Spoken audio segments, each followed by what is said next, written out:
what's the money? What's the donation goal? Like, what will you get for it, or what is the money? What you'll get for it? You didn't tell Zim. Yes, I did. You did? I did. Yeah. Am I allowed to hit that donation goal? If you put in the money for it, yes. That's the only way you can influence your own game. Welcome to D&D. We're a pay-to-win game. Ooh, we're not starting for another 9 minutes. I could probably finish a Gretzico. I will end you!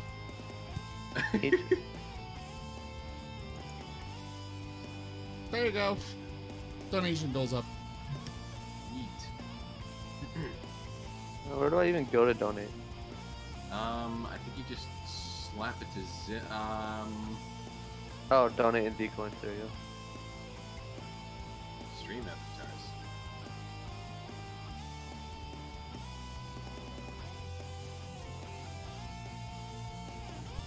Oh, I can specifically select which avatar I want for me. Well, yeah. Oh my god, where's Mudkip? I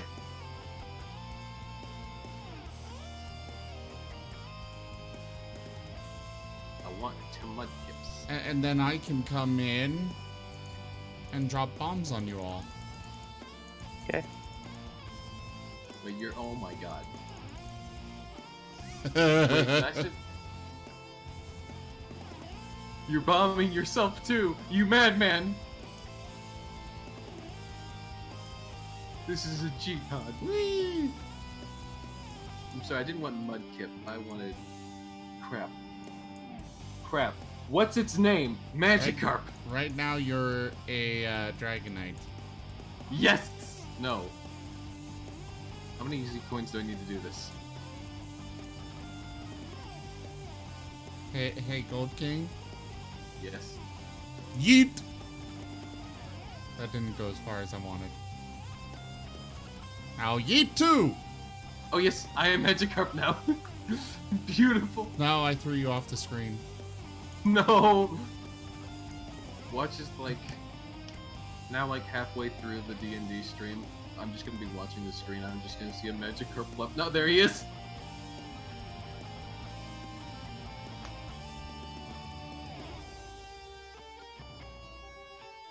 I do appreciate that the animation for Magikarp is literally just, help me, I'm dying. Sounds about right. We should all be Magikarp. Now you're really dying.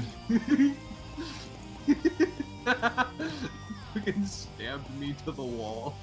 Can you stab me into the wall next to him?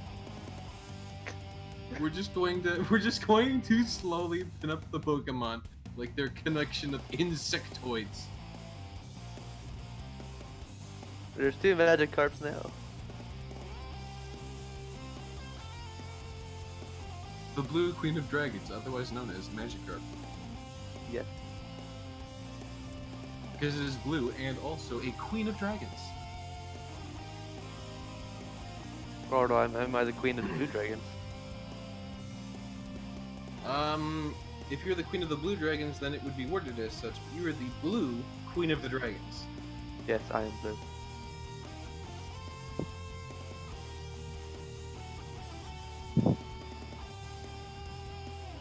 Jump? What do you mean, jump? You can make your, avatar No one jump. jumps anymore, it's all slings. Yeah. Well, you can't jump because you're stuck to the wall, but, you know. Quick! Oh, you rotate a bit when you do that. Do I? Yeah, quick, type sling. Oh my god! Type sling, type the thing I just wrote. See what happens.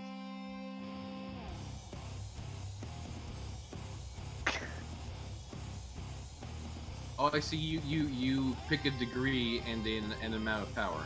Yeah. See what happens if you do that. That's the max power you can go. Okay.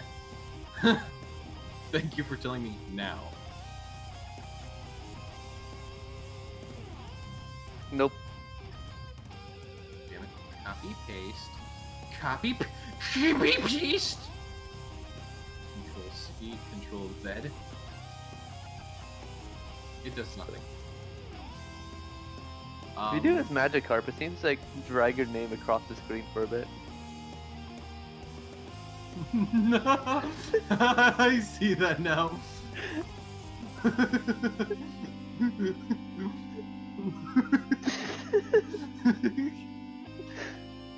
Oh my god, I'm having too much fun. It just drags your name across. This is the best thing ever. And that's only his Magikarp's gone, your name's not. You get added to the credits. I'm already in the credits. I know, but you have like some like pre-game credits now. So, as far as I can tell, we have Pyrozair here as the current only one that's not part of the... No, that's me. Oh, no, okay. Everyone's here. Oh, except for Zim. Season 1 episode... Wait, why is it... No, Zim's here. He's the freaking little fire boy to the right. Well, oh, I'm talking about in Fantasy Grounds.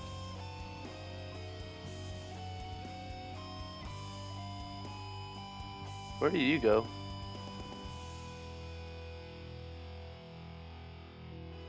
Me? Oh, there you are. Yeah, I'm pinned to the wall. Oh wait, no, I'm not. Where did I Where go? are you?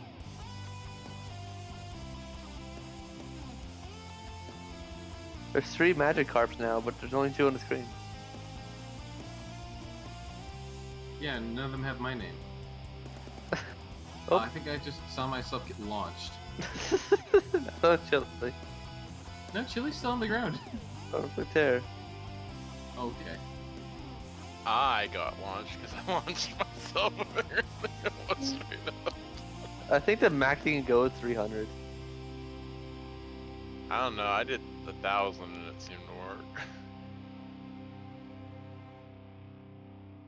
Welcome, But, Mr. Timberwolf, it to the stream. Definitely, sent me flying.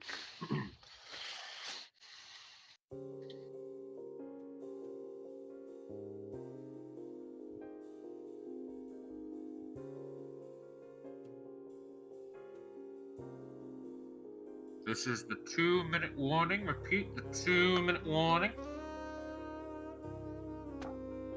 Oh yeah, I should probably finish posting that we're live everywhere. Yeah, probably should. Oops.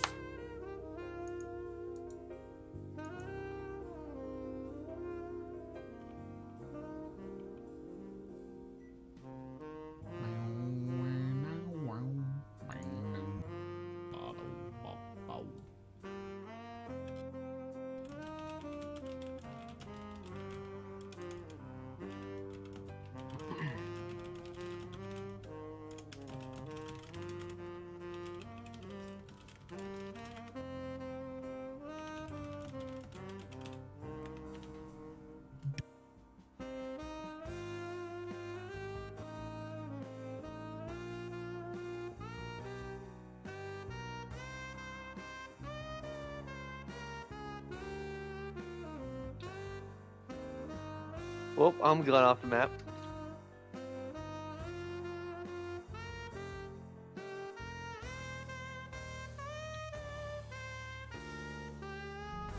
Here's to new beginnings.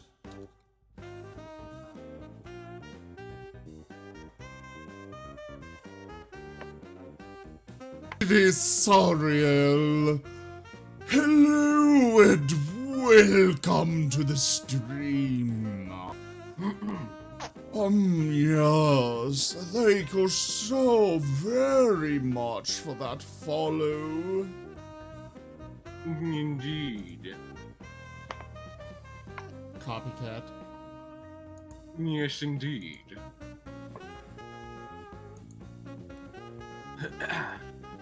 Looks like Gold King is still missing. Hit the floor.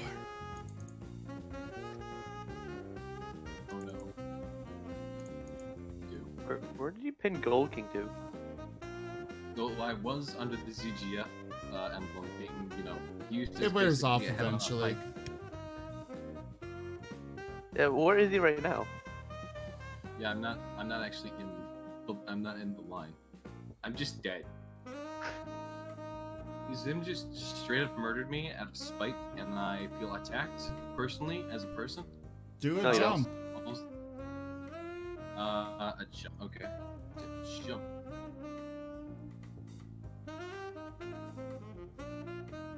Huh. You are gone. I am. Straight up.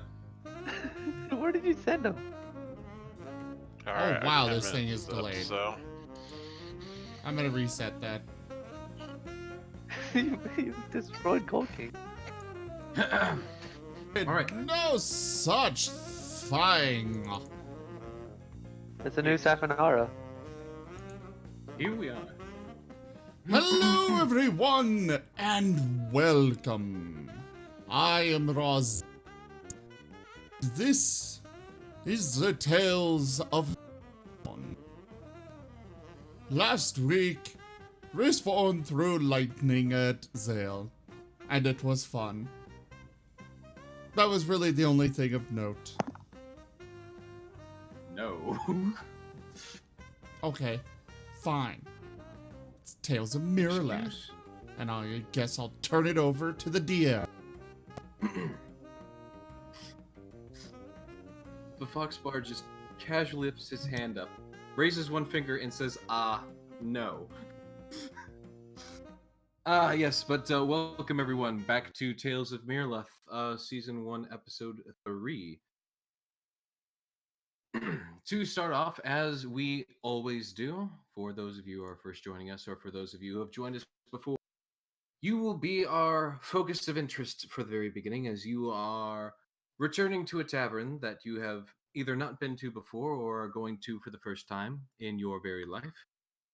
You are a small part of our adventure, though you're mainly hearing about the adventure of these few through the eyes of the bard seen behind them, the generous-looking fox. As you are sitting in the tavern and he is singing to you the tales of Miraleth, you're able to grab any food, drink, anything you may such desire before you sit down and he begins to play the next part of his song. Start the game already! Shush.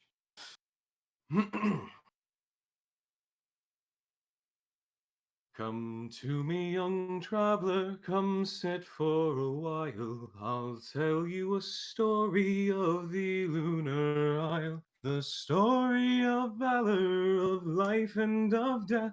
The story, the tale of Miraleth. Our story now starts to come to a rise, with the magical gnome and a waiting surprise. Center of the isle holds where we begin the quest to begin for our congregation. The story of magic, but don't hold your breath. The story, the tale of Miraleth. Now to navigate through darkness and trees, taking their guidance, well guided by breeze. Monument showing now on the map. Let's hope that our heroes find rest from attack. The story of ancients, of life and of death. The story, the tale of Miraleth. As the party was last seen taking camp outside the cart of the magical gnome merchant, who seemed to be a very mysterious creature indeed, everyone begins to slowly wake up by the light of the morning sun. As they look around, they can see that the various purple lanterns that were strewn about seem to have just barely made it to the break of day, as the darkness around them will begin to fade.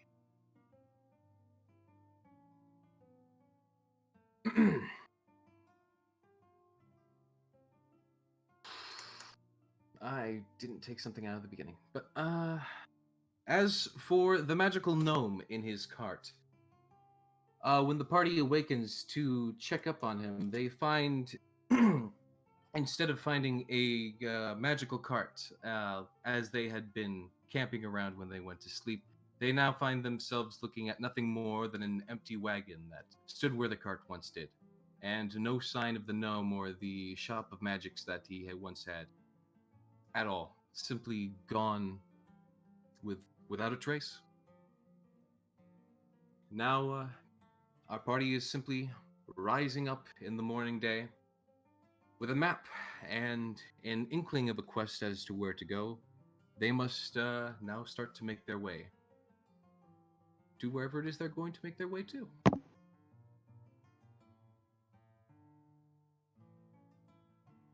So, as you are all waking up, is anyone in particular doing anything? Any morning routines? Any certain organization?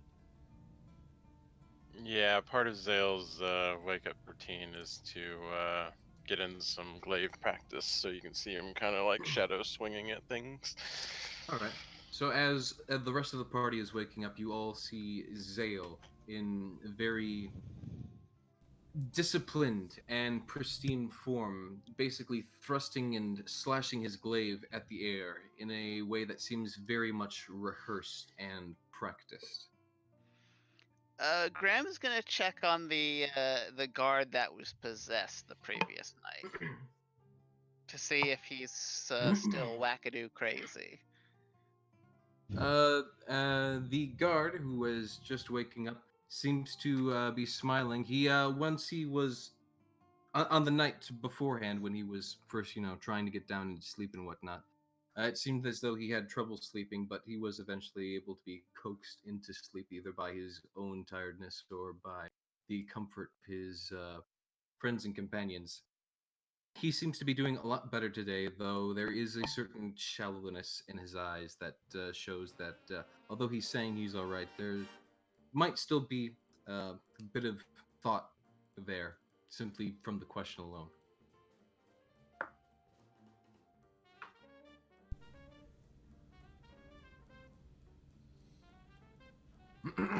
As Aristorn throws lightning in front of Zale for absolutely no reason whatsoever, as we can see indicated by the text chat to the left.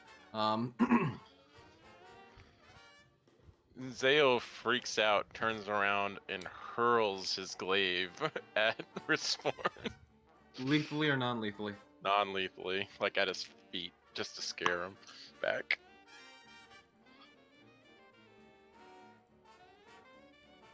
Won't you two stop it?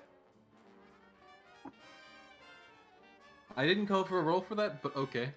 Ristforn seems to jump about a foot in the air, rather from skill or from pure fear, as the glaive lands right before his feet, harmlessly enough.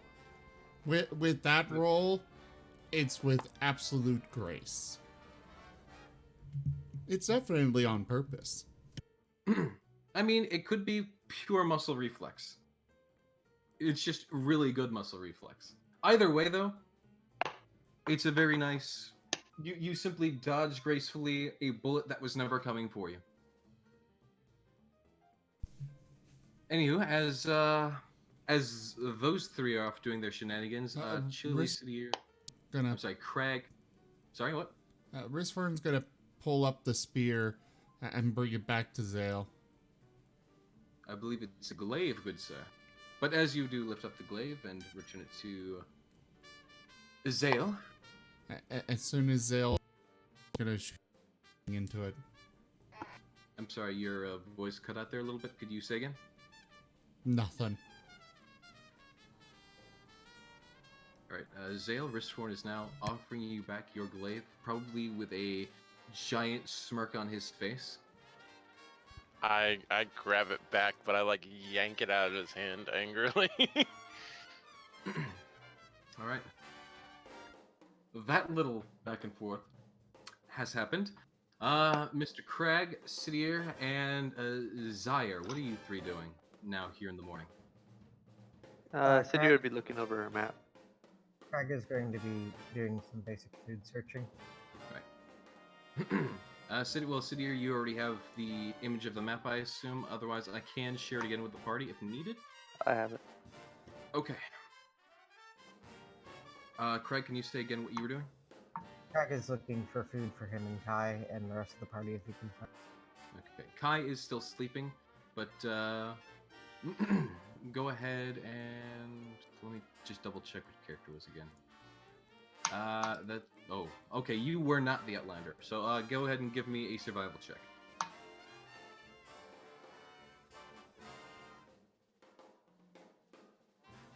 Apparently, he was very distracted by the shenanigans with wrist form.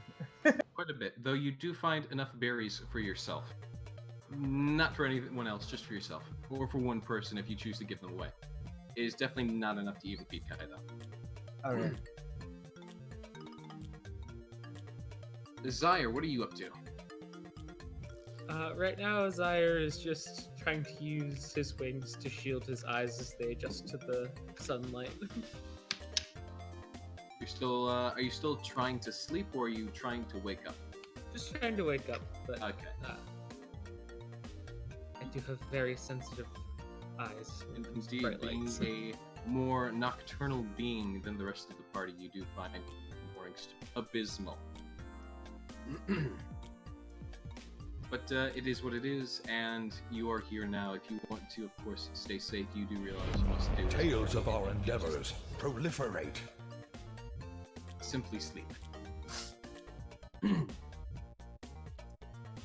Alright. So with Craig out getting food, with Zale training, with Graham doing a checkup on the guard, and with Zaire basically just existing in the pain of the morning. Sidier, is there anything you would like to delegate to the party, or Risforn? But I'm going to trust Sidier on this one. Because currently you're trying to lightning Zale again. I'm thinking about heading east towards the tower. Good choice, especially given the name of today's stream. No, I think that this land is a little bit more than we can actually handle. I think we should head back to the mainland. You're welcome to swim back if you want. You are welcome to swim back if you want. Do it, you won't. Well, I think the tower's gonna be much more interesting than a whole week travel swimming. Alright. Well, you do now, as stated earlier, you do now actually have a cart with the party that you can more or less use to transport things. At the moment, though, it seems to be, of course, mainly empty. There are horses of men, or There's no horse. Pardon? I've got it. I've got the cart. Can I convince Kai to Is pull that the cart? unnamed token that you put up right there? Yep, Just I'll wait. fix it in a moment. Okay. Yeah, I know we do have a cart token around somewhere. Oh, he's gonna make something very special. Oh no. Oh no, why? Wow. Whatever you do, do not delete it.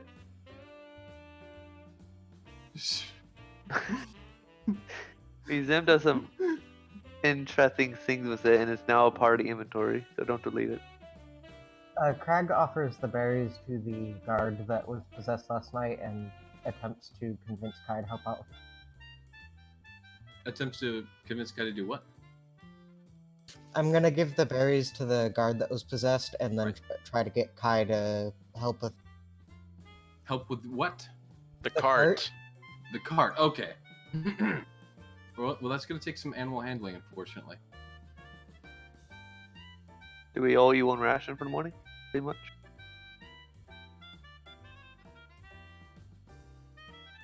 Okay, so, with some coaxing, and with Kai seeming to absolutely hate you, Kai seems to eventually wake up and you more or less basically all have to more or less help Craig move the cart into position behind Kai. But once you do, Kai just kind of sits there without moving and allows you to strap her in to pull the cart. The bear is useful. Congratulations. You now have... Okay, I'm sorry, I can't stare at this throughout the entire... I just put a map or something over it. There we... No. I refuse. It's just going to be staring into... No, stop. Shrek You can't win this. is love. You can't win this battle. Shrek Trust me. is life. Gold King, you can't win this battle. You underestimate my power. You got the DM smite on your side. Yeah, but he's got. But so does the Don't Wristborn. make me roll dice. Wait, what the heck?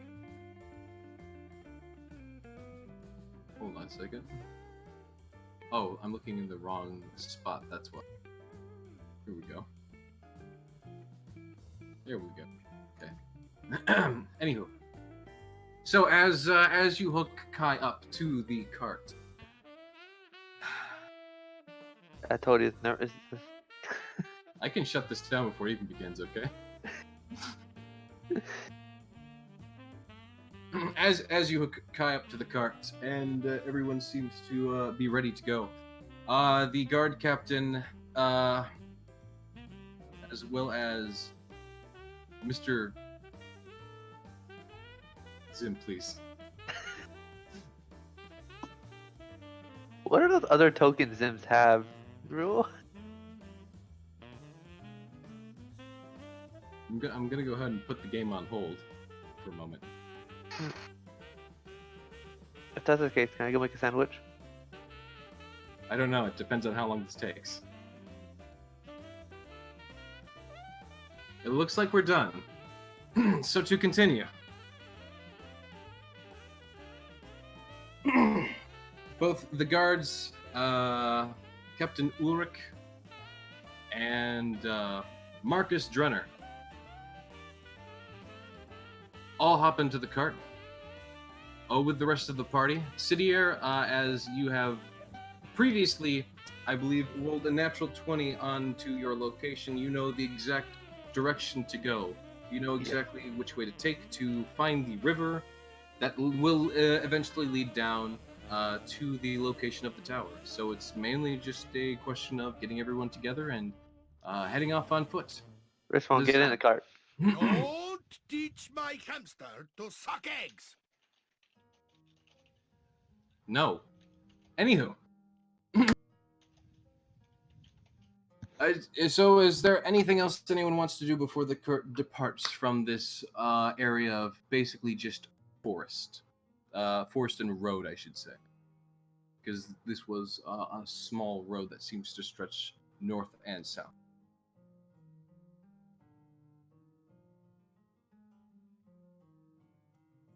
Anyone? I think Sidier's just gonna get in the cart and point to which way we go. If nobody has anything to do, you head off to the south, going towards the tower that is marked on the map. As you make your way along, you start to take notice. Oh, perfect. We've got influence saying that it needs to be here. I'm sorry. Question: are we still in kind of a foresty area? Hold on. I want to see this influence here. Show me that influence.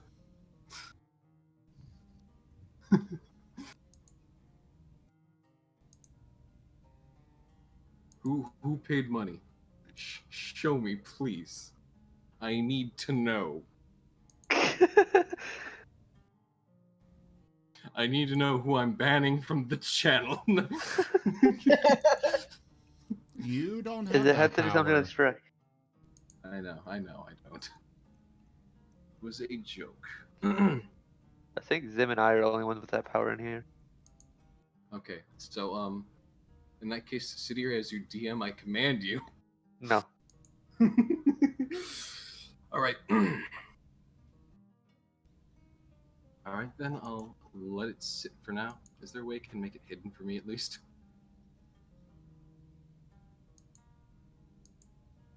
Oh. No, it's still there, and it's hidden for me at least, so that works. Okay.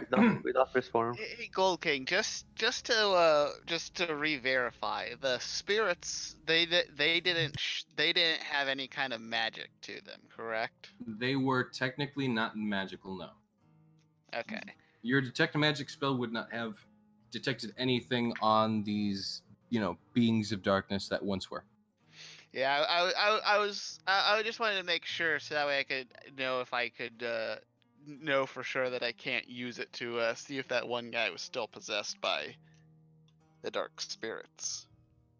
Unfortunately, no, there is no way to properly know. At least as far as you're aware currently, though. Again, as far as you can see from him, he seems to be fine. Just, slightly shaken up.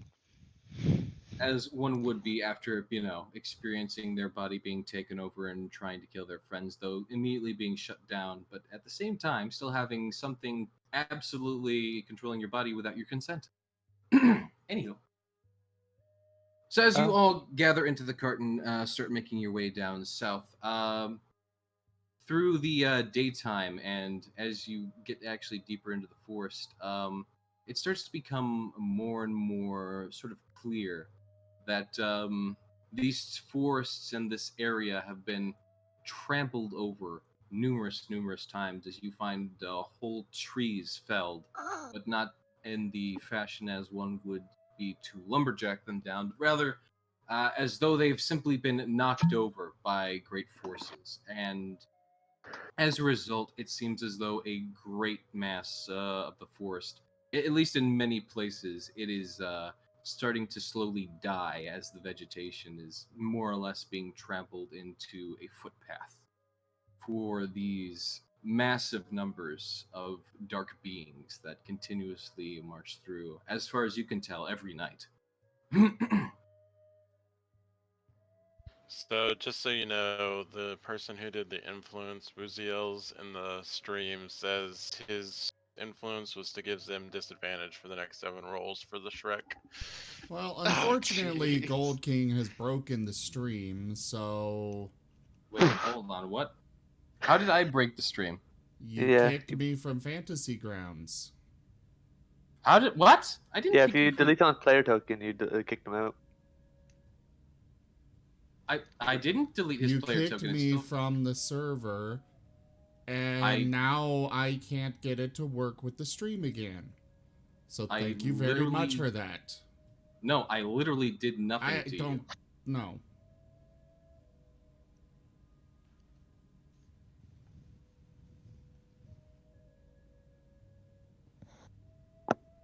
No, just... I'm being 100% honest here. I didn't click anything to kick anyone. I didn't try to kick anyone. I don't know how you would have gotten kicked. 100% honesty here. I'm not joking. I'm not trying to pull something over on someone. I didn't do anything to do that.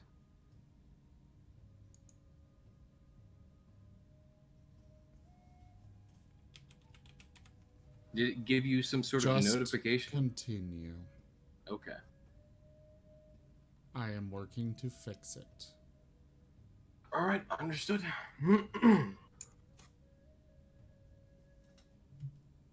So as the party continues through the trampled and filled forests that are slowly beginning to die, following the map, they do eventually find the river that's heading downstream. Ironically enough, the river itself seems to be doing just fine with the various almost sort of marsh-like land around it that's been soaking forever, being still very green and very lush, and the life within it, that of general fish and amphibious life, seems to still be doing very fine and very well. Does anyone find it odd that this seems to be okay when everything else around it is dead? Maybe the shadow creatures don't like water. I mean, Zale's kind of like on edge a lot, but like he can't explain it or anything, so he doesn't really say anything.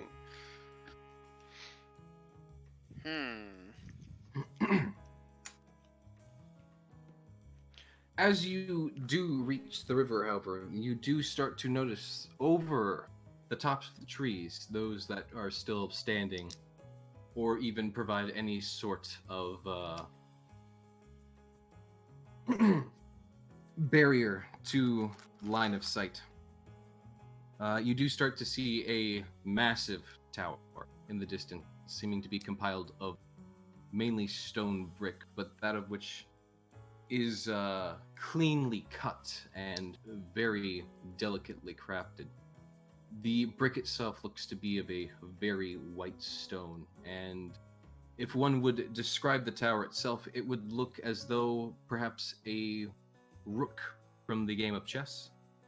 It's a very simple design for a tower, but at the same time, it is very large and massive, almost indicating that there are various rooms and things inside of it.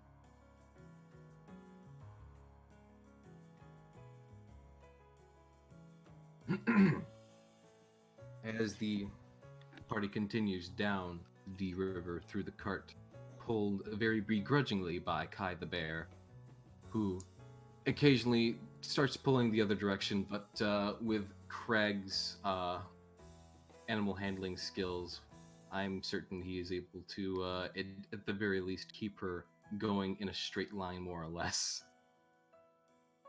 Quite a strong bear. Kai is indeed a very strong bear. If I recall correctly, she's got a stupid strength modifier. But regardless, you all do eventually make it to this tower in one piece. Though as you do come to the tower, you notice something odd about the surrounding area of it. There is approximately a 100 foot in from the wall of the tower itself to the outside of this ring, so to speak, is about 100 feet, where there are pillars that dot the area in a circle around this tower, and between each pillar, which each pillar itself stands roughly about 40 feet or so from the last. Between each pillar, there is a large purple, almost sheet or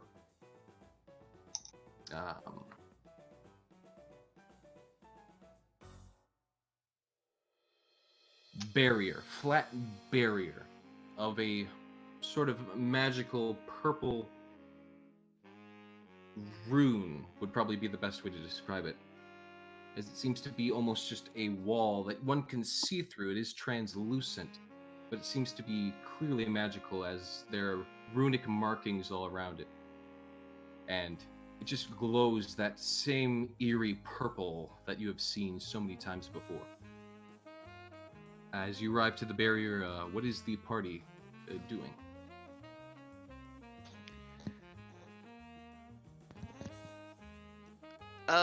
Is there anything like, are there like actual runes on these pillars?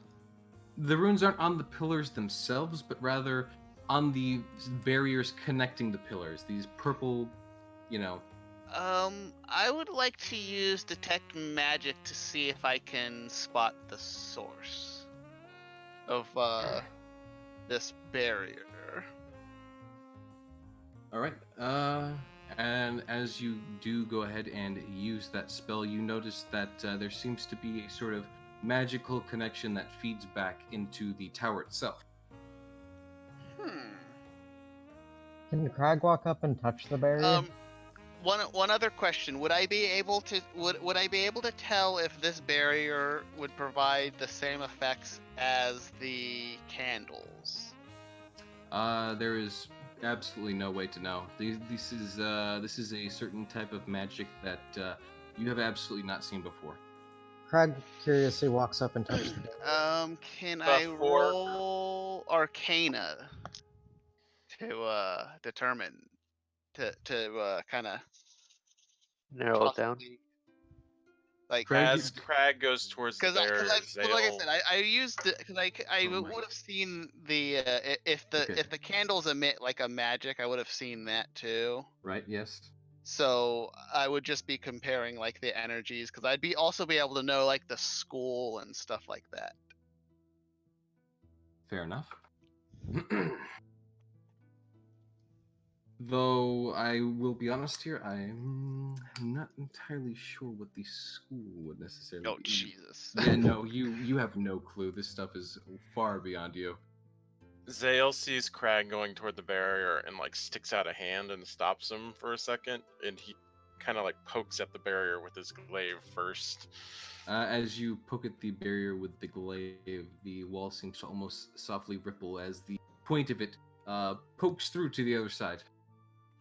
Okay, Well, then Zale removes I would his still be hand able to from know Crag. if the school of magic was the same as the candles, though.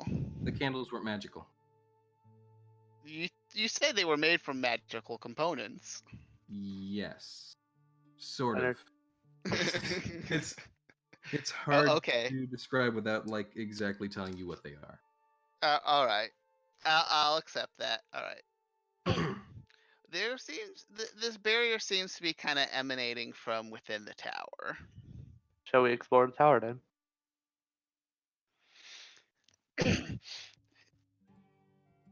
Crag I reaches don't out and see touches why the barrier. not. The hand is no longer stopping. Now Craig enters the barrier. He reaches out and touches the barrier, testing it since the hand is no longer holding him back. Right.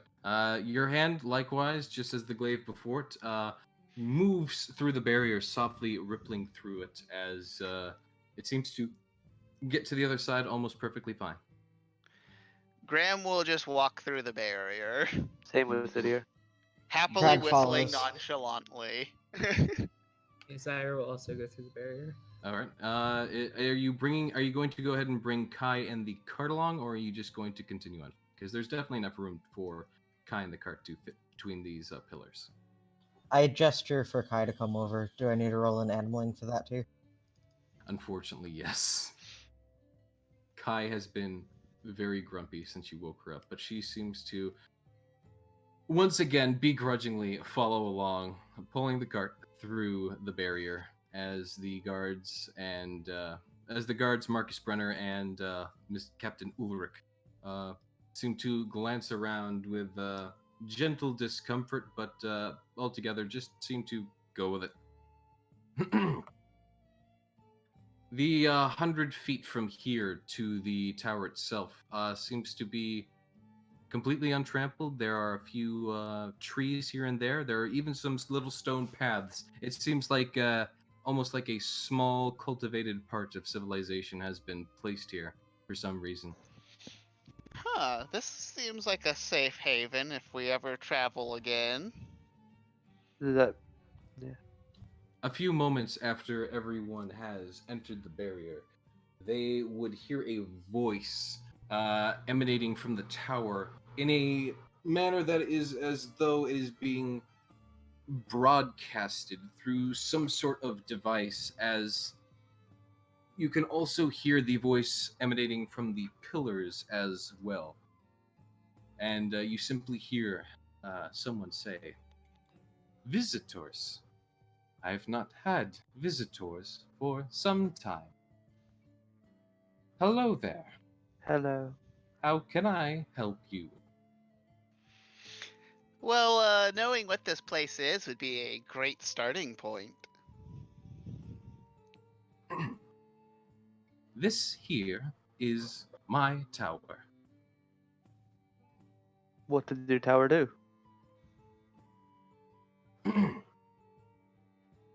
My tower is one of the remaining towers in current existence from what others call the ancient civilization. You talk funny.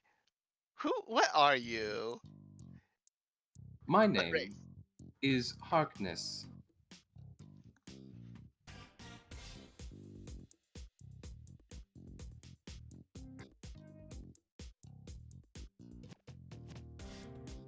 Do you reply to him giving you all his name? Graham will be like, "Hi, Harkness. I'm Graham." It is a pleasure to meet you, Graham. I am Sidier. It is a pleasure to meet you, Sidier. I'm Zale. Are you one of the ancient culture? It is a pleasure to meet you, Zale. That question is interesting to me, as I believe I am, though I also am not. Zale looks really confused at this. So you're not part of Well, ancient civilization, but you are ancient. Correct. So, what race are you, and where are you exactly?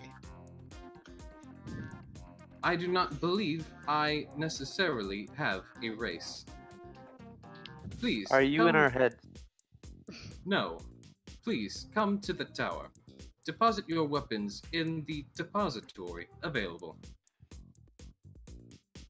As he says that, you notice that there are two massive double doors to this tower that sits in the middle of this barrage of archaic-looking, barriers that protect the area around it.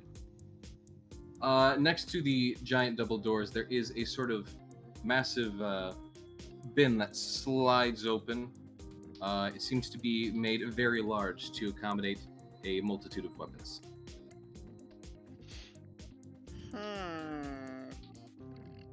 Is there a specific reason why we're not allowed to bring our weapons in? Weapons are dangerous and could be lethal. To whom? Do you have weapons? Negative. Oh, okay. Graham Zale will looks at Sidier and is leave like, his "Do you really stuff. trust this?" Why not? Crag eyes the doors distrustingly and stands as. Now I need to put. So let's see.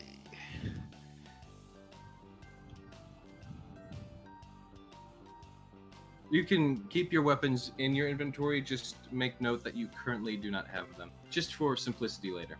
Is Yeah, the I'm shield just putting considered a them all weapon? in the location of coat check. Right. Is the shield a weapon? So, Craig is not depositing his weapon. Is that Crag correct? doesn't trust.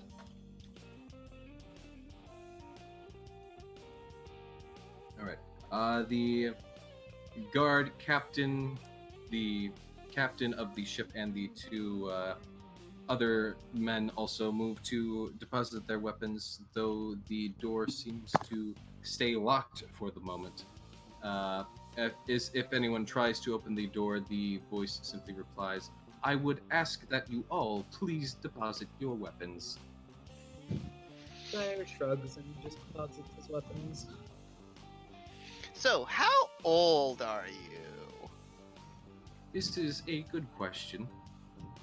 And after Craig deposits his weapons, the two large double doors open into a very intricate-looking scene as standing in the midst of a almost brass-colored room is a very tall individual wearing old tattered robes that are mainly black but seem to be having white trims in various patterns. And as you look up to see his face, you notice that it is a face made of metal plates. And both of his eyes shine a bright light cyan blue. One of his eyes seems to softly curl shut before curling open again, seeming to observe the party that has gathered before him. I believe I am over at least 1,000 years old. That's old. Unfortunately, time trackers have not been what they used to be.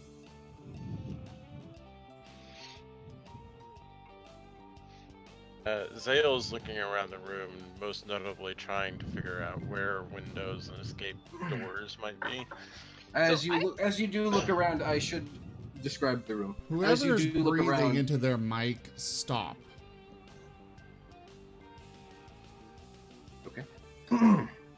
As you do look around the room, you notice, as I stated before, it seems to be a very intricate brass room, built with marble of all things to put the floors and to build up the inner walls. It's a very magnificently built location. As you do look around the walls as well, between the pillars themselves, there seem to be bookcases, but these bookcases appear to be closed by these blue runes that mimic the purple runes you saw outside acting as walls. So these ones only seem to act as more or less cupboards or protection for the literature held inside. No doubt something old and ancient. Likewise, as you look around the room itself, you can see a various number of models and displays, likewise looking to be made from brass, copper, and on occasion various odd-looking gems. You even see hanging high above in the centerpiece of the room, there seems to be an almost formed planetarium that simply hangs above, though the majority of you may not even understand what that is. It may just look like a giant orb with a bunch of other little orbs that simply looks pleasing to the eye. Though, go ahead and if you do want to, I suppose, try to get a small understanding of what that giant orb is, assuming you would not already, you can go ahead and roll me a perception check. would Arcana work? That would be perception to notice something about the Crag thing has above. no idea, I'm guessing. Yeah, Craig does not seem to spot in the very intricate model above what exactly it is. It just looks like a bunch of giant, fancy balls to him. But Zaire, Sidir, and Graham do all happen to notice that there is a small model of the moon with its signature tail somewhere amidst the planetarium, which helps give them an inkling as to what these giant orbs could be. Crag, looking bored, just goes around and inspects the various valuable looking things. So, oh crap, I already forgot what his name was. Just about everything looks incredibly valuable, to be completely honest, though. A good number of it seems to actually even be bolted in the ground or behind it is sort of display glass, unfortunately. It doesn't seem like there's much to pick up. Other than a few pieces of metal that seem to have some form of use, but otherwise just look kind of shiny. Out of character, Harkness. Yeah, it is hard. Are you able to read any books? Graham will ask Harkness. There's these shadow creatures, and I was just wondering if you happen to know anything about them, or maybe even why the river isn't affected by them. You seem like a smart person. Looks around at all the books. Harkness softly cocks his head to one side, then the other. Not as though he's curious, but he almost seems to be processing the question for half a moment. Yes, those creatures, indeed. Those creatures came from the north shortly after I had first awoken. As to what their necessary motivation or their cause is, I unfortunately have no information. Do you know anything about that barrier that's keeping them out? The barrier keeping them out seems to have been put into place before activation. Oh, so you don't know. Graham looks sad. Unfortunately, no. Though it does seem to be a powerful sort of magic, I believe it to be from my creators. Who's your creators? My creators, I believe to be the ones known as, to other people, the Ancients.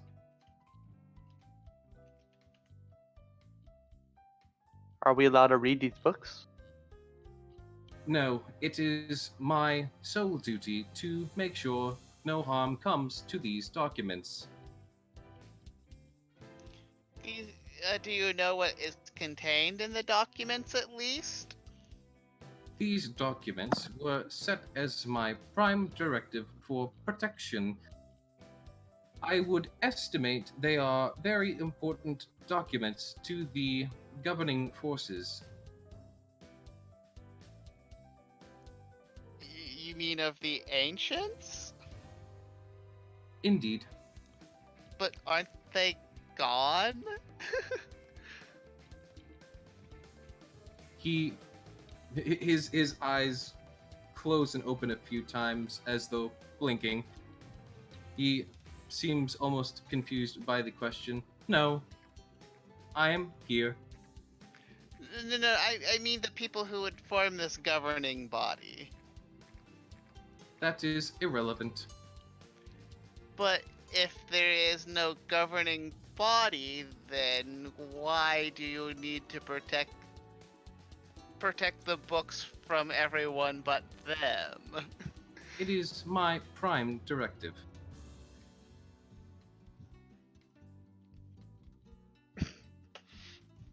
Graham just stares blankly at Harkness. Harkness stares blankly back. You look into the void, and the void looks back at you. Which void is deeper? Eventually, a black hole starts to form between. No. Actually, is there anything magical powering Harkness? Yes, Harkness seems to be quite magical. In fact, there seems to be Is this another Graham gets blinded situation? not quite. Though towards almost towards his center, it seems to be a bit more powerful. Towards the center of his torso, I should say. So, is there any way that you could like supervise us while we look at the documents, so you can still protect them, and we can still learn how to deal with things like the things that might have destroyed your creator's civilization? He blinks at you a few times. Viewing the documents requires proper authorization. Where do we get said authorization? Can you read it to us? He looks between the two questions. Authorization can be obtained at the capital city to the North Peninsula. He then looks back over to, I think it was Sidier who asked? About the books? Reading? Yes. Negative. I am unable to access these documents personally. Graham is gonna lean over to Sidier. I don't think he's gonna be much help until we get that access or whatever it is. I honestly agree. He gives you a singular nod as though agreeing with you. Does anyone else speak to Mr. Roboto? Domo arigato.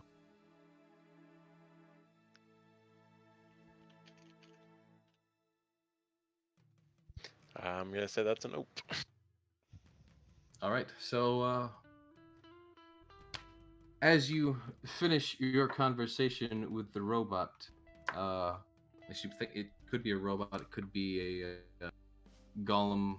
For all you would know, this being does seem to be slightly more advanced than probably the majority of golems you would have seen. As he does move about, you would take note that his arms, legs, and various motions in general seem to sort of have a ticking to them. As when he moves his hands, it seems to almost stop for barely a fraction of a second before continuing the normal motion that it would. As he walks over to a table, seeming to inspect and slightly adjust one of the models.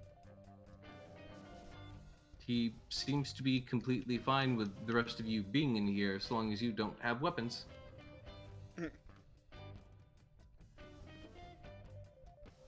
Crag continues to look to see if he can find anything of interest that isn't like locked behind something.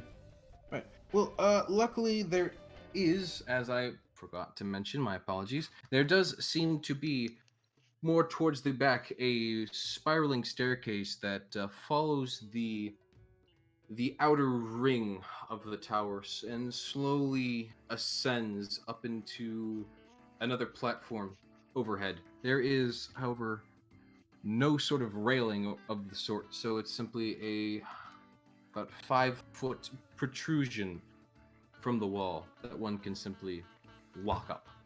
Each of these stairs themselves seems to be a singular platform of the copper-like metal jutting from the wall, specifically made in a sort of graded fashion. Crag tests the first few steps to make sure they're stable and then walks up the stairs. They are still stable as they have been kept in pristine condition, oddly, for the age that they supposedly would be. But Crag, you do make your way up the stairs. And as you do come to the next floor of this massive tower, you find yourself next in a room with a giant sort of stone circle that seems to be little more than a platform. In the midst of the platform is a emblem of sorts, the likes of which you've never seen before. Seems to be a sort of circular pattern that ties and loops back on itself, seeming to form this, what is basically a circle, but with a singular line that loops through itself multiple times, seeming to form this almost like knot shape, if you've to think of a Celtic knot, if you would. Crag looks at it and then yells down to the party that there's a weird picture up here. Graham will head up there to check out the weird picture. All right, Craig and Graham start to head upstairs. Does anyone join them? Zaire gonna join them. City will. City Zaire, Craig, Zale, Graham, and I'm going to assume Ristworn would join the party as well for this. Why? Okay, if you don't join them, you are more than welcome to stay in the lobby. I was only assuming, I'm sorry.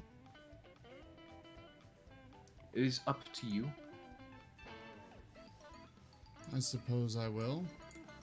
Alright.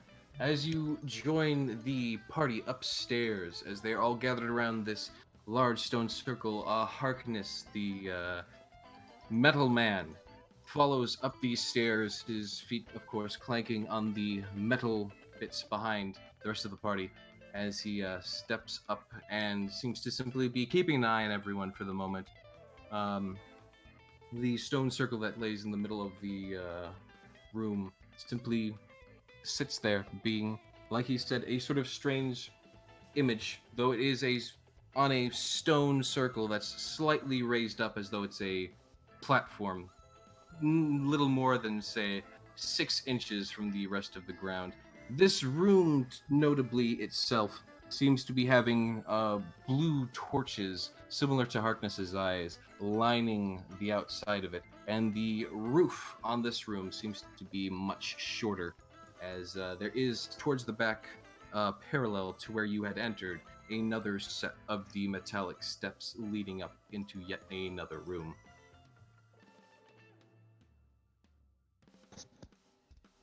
So, do we have any kind of indication of how big this this tower, like how many floors this tower would be? From the climb up to this first room that is basically just a circular room, It seems as though you've probably traveled already halfway up this tower, as it was a very high climb. Be careful on the stairs on the way back down.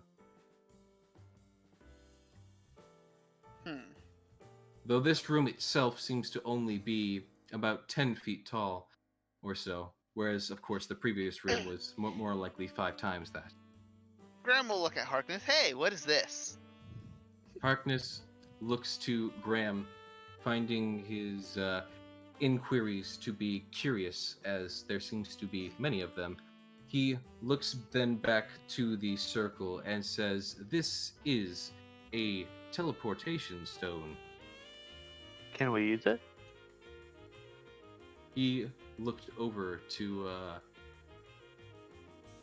that was Craig that asked, or was it Sidier? Sidier. Sidier. He looks over to Sidier, blinking once again, and then he seems to think on it for half a second before giving a singular nod. There is no need for access to this runic circle.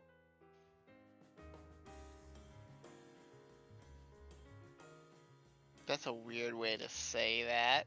It's weird that you nodded for it too.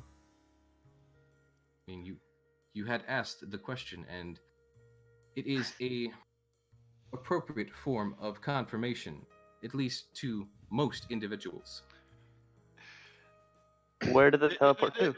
This is out of character, but it kind of sounded like he was saying like it works, but you don't need to, you don't need to bother with it. Yeah.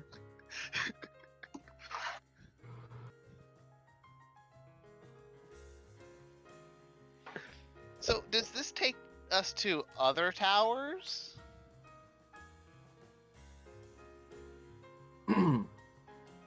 Sorry, real quick checking. I think my mic came loose. Can you hear me?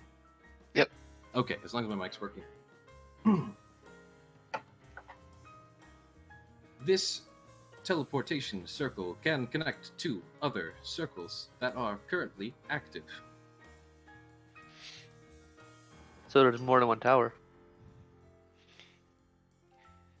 Should we ask him if he can tell if there's any Can I show Harkness any my other map? activated portals? You can ask him. Are you going to? Graham is asking Sidier if they should. I'm gonna ask. Can I ask Harkness and show my map where the other towers are? Harkness will look to the map and then look back to you and simply state, I do not know if there are other towers currently active. What about the inactive one? I do not know if there are any other towers currently inactive. Should we just leave before we waste too much time here and it starts to turn to night? You can always come back after more answers. It seems like it might be safe in here at night, anyways. True, but I mean, that means we either need to decide to stay here all night now or get moving so we can reach the town before night. I suppose we can call this a safe place for travels. As a calculated assumption, I assume you wish to know if there are other teleportation circles active. Yes.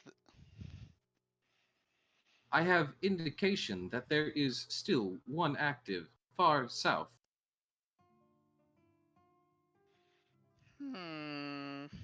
Could we go there? Harkness seems to once again give a nod, seeming to do so a little further this time, as though to put emphasis into the nod. Wait. I don't think we want to teleport without our stuff, though. Harkness looks to the party and seems to think on it for a second. If you wish to use this circle, I could send your belongings after you. What about our bear and our cart? I mean, if we took the teleporter south is the direction we're going anyways.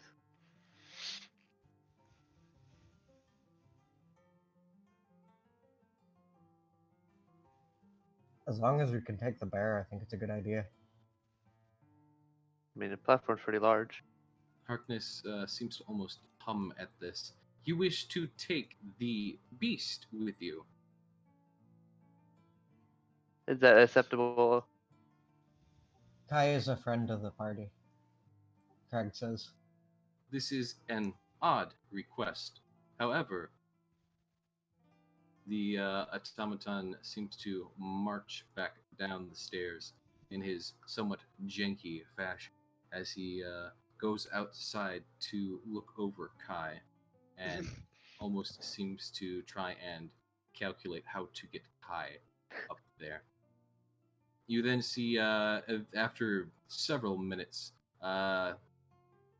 mainly due to the large climb up and down, he eventually comes back into the room, walks over the circle itself, and seems to go to the other set of stairs, climbing those into the room yet unknown. Before, after a moment of him climbing up there, you do hear a sort of metal whining as the staircase leading into the room seems to slowly extend itself.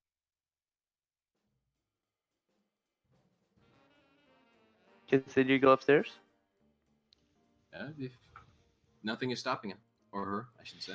Graham just watches everything going on with a sense of wonder. You do Did you- happen to notice, by the way, that so far this tower has not had any windows. Sidier will go up, try going up the stairs where he went. As Sidier follows up the stairs, Sidier would specifically see that he has walked into another somewhat large room. This one perhaps 20 feet tall. On the wall, there seems to be a sort of apparatus of sorts. Uh, Purposes and uses unknown, but there seems to be various outlines of where things either should go or should have once been. But at the bottom of this apparatus seems to be this large sort of panel with buttons and levers and various gears in a desk beneath it all. And he seems to have pulled a lever, the stairs to extend for a larger individual to arise up them. What else can this Likewise, tower in do? the room, aside from the apparatus, Sidier would notice that there is, in fact, a somewhat fancy-looking bed. Though the bed and bed sheets themselves seem to be very old and worn, the bed is still made perfectly, as though it was once set for someone who now never sleeps there. Likewise, about the room, especially towards the bed, there are drawers, cabinets, the very basics for a living area, all of which seem to be slightly dilapidated, but kept in the best condition they could be for the material that they are, being, something that would decay over this amount of time. Amidst these dilapidated bits and pieces here and there are, strangely enough, notes and papers scattered about between the bed, the bedside table, and some of the various desks and drawers that seem to be untouched entirely, despite how clean and kept everything else is in this room. Is Sidier able to pick him up?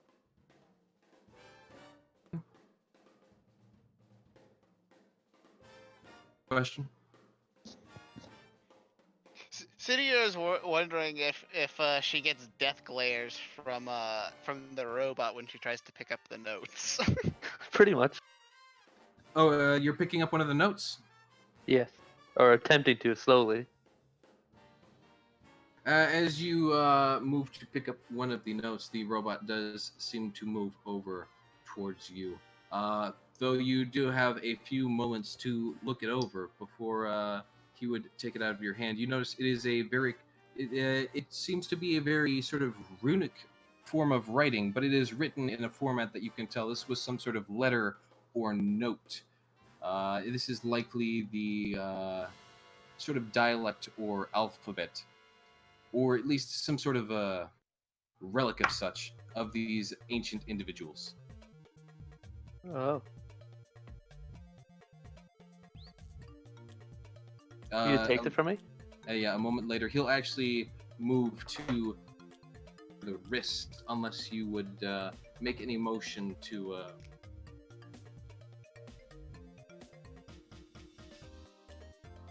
If he's gonna try taking it from me, I'm just gonna let him have it.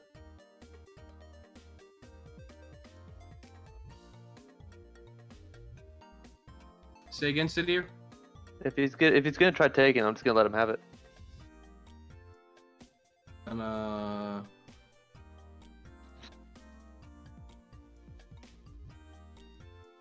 come on, Sidir, work with me here. You keep cutting out. Am I? He's saying that he's not gonna fight the robot over keeping the piece of paper.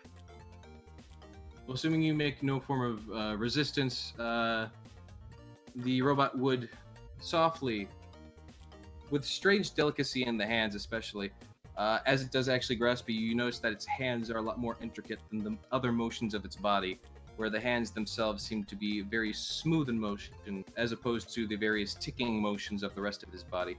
He would grab your wrist with one hand and move to softly pull the piece of paper out of your hand with the other hand, before placing it back down onto the ground exactly as it was found. Please do not touch these documents.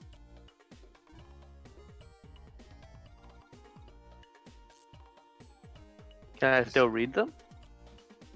As long as I don't touch. He blinks for a moment, but then nods and goes, "This seems acceptable." I don't know what you got, but Sidier's gonna stay up here for an hour and read all these. Or at least try to understand it. Alright, well, as you go ahead and do that, the rest of the party is waiting downstairs. The robot, though, seems to be, simply standing there watching Sidier closely. The rest of you are basically sitting around this runic circle. Sidier went upstairs and has taken her time, as is the robot. Or whatever he is. Let's just call him the Metal Man. Harkness. Harkness. That's a name, not what he is. It is a Harkness. There you go. His classification of race is literally just Harkness. By the way, how are we currently looking for the donation goal? No donations 0%. yet. Okay, gotcha. Thank you. So yeah, while this is going on, do the rest of you do anything? Especially given the fact that Sidier and Harkness have gone upstairs and not come back for a long period of time. Does any of the stuff that that started happening when the robot was actually doing things stop happening? The stairs that began to softly grow out with their metallic whining and moaning do come to an eventual halt, as they seem to have extended a good length, 20 feet even. to Crag accommodate. goes down to coax Kai up the stairs. All right, go ahead and you know what to do. As Kai, as you know, never wants to go anywhere. Oh no. Oh no. I need help. Kai, who seems to have basically had enough of this very bleary morning of pulling a cart, being woken up, and all that, seems to simply start to wander off with the cart in tow. Crag chases after her. Risforn will go and do a thunder behind Kai, you know, the opposite Not direction again. from where we want her to go. Okay, so you create a thunderclap in the direction of the forest barrier. Trying to scare her into there. Might go and horribly. Give me ancient scroll. Craig, go ahead and give me another animal handling for this lightning bolt that lands. As the lightning bolt lands, Kai sort of like almost rears back, and in doing so, she more or less she kind of ends up standing on her two hind paws, and she kind of gets more or less stuck there with the cart behind her as it sort of like wedges under her forearms, and she is definitely in the soft throes of fear from the sudden lightning in the midst of a completely sunny day. When you come up to the large ferocious creature that you have decided to call your friend for reasons that may still be beyond you to this point, your presence seems to softly soothe her as you are able to gently pull her arms from one side to another so that she can get back down on all fours. She then moves to softly press her head up against you, seeming almost apologetic for being grumpy at you in the first place, and seems a lot more compliant at this point. He pats her on the head and starts leading her back into the tower and up the stairs. Right. As you do this, the metal stairs themselves seem to have also put out far enough with enough strength in them that she's also able to pull the cart up, though it is a slightly slower process. She is able to even get the cart into the room with the summoning circle on it. Sorry, not summoning circle, teleportation circle. Blah. Now the full party is there with the cart and everything. Can I get that ancient scroll now? Was the donation goal met? I sure hope so. It was indeed. All right. Well, that will come at its appropriate time. There's a set time, place, and period at which you will receive the ancient scroll, but it is coming. Do not worry. So now that the rest of the party, aside from Cidier, who is still upstairs doing whatever with Harkness. Graham probably would have wandered up there like shortly after the stairs stopped moving about. Right. Well, that was several minutes ago as they were dealing with the bear, of course. As you walk upstairs, you see the same room that seems to be doubling as a bedroom and some sort of holding room for half of a apparatus of unknown sorts and purpose. You simply see Cidier more or less sitting on her knees, gently looking over these pages, being very careful not to touch them, though they are somewhat sprawled out on the floor. It is very unfortunate that a good majority of them are flipped on their backs and unable to be read. But from the ones that can be read, there's very little to make out besides the various sort of runic writing styles that seem to be used. A few letters, if they could be called that, can be seen here and there about the writing, but otherwise it seems very hard to make heads or tails of it at all.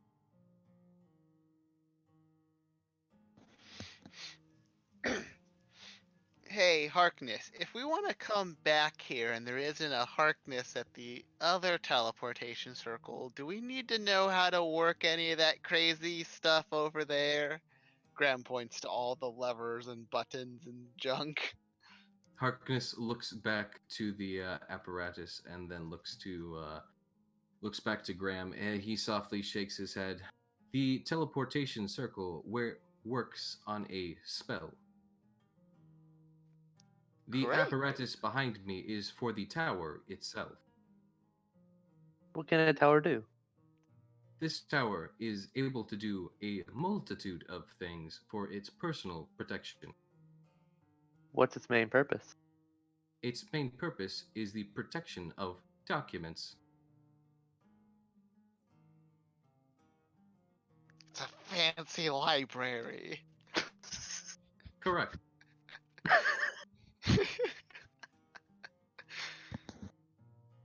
Do you have any gems? Harkness blinks a few times before softly nodding. Yes, there are gems here currently. However, such items are part of our operations and must likewise be protected.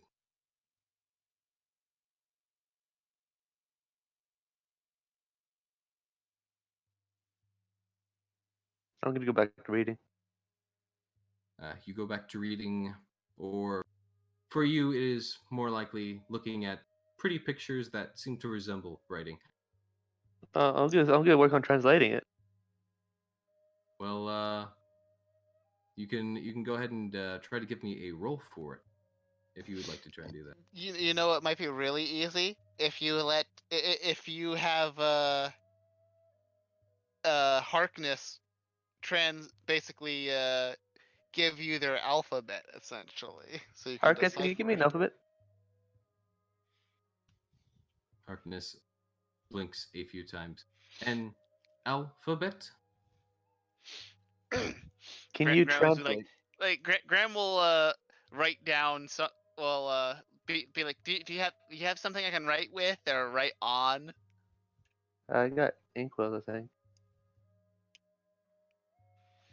Harkness seems to give a curious hum to this, but softly nods. If you can provide the materials required, I could create a dictionary of sorts.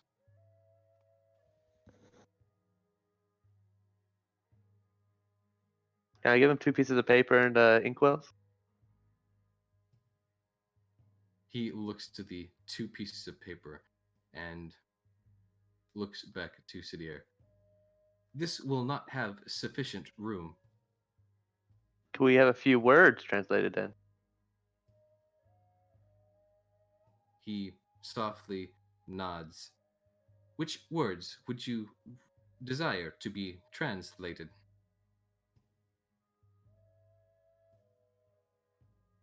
Graham? Wait, don't translate Graham. Why are you looking at me? I don't know. I don't know what words they would use the most of, or what the most common words to like figure out what the hell how to decipher through context would be. How many letters are part of this language? You've seen quite a lot of them from what you can see. If you want to go through and actually count them, it would take a few minutes, but you would eventually count out from the various papers that you can see. You believe, if it's not sloppy handwriting, which it very well could be, there are at least just from these papers alone, you've at least counted out 103 unique characters so far. Ah. And that is simply from these notes alone. You believe there may I get be the feeling possibly that this even is more. like Chinese and they have like 1,000 different symbols.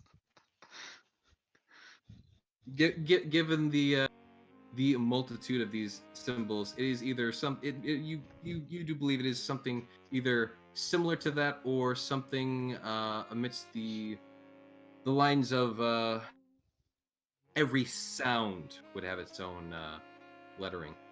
You can't quite tell which of the two it is, though some of them do seem to be arranged into words. How many words can I get translated? He could potentially translate probably one of these full notes for you.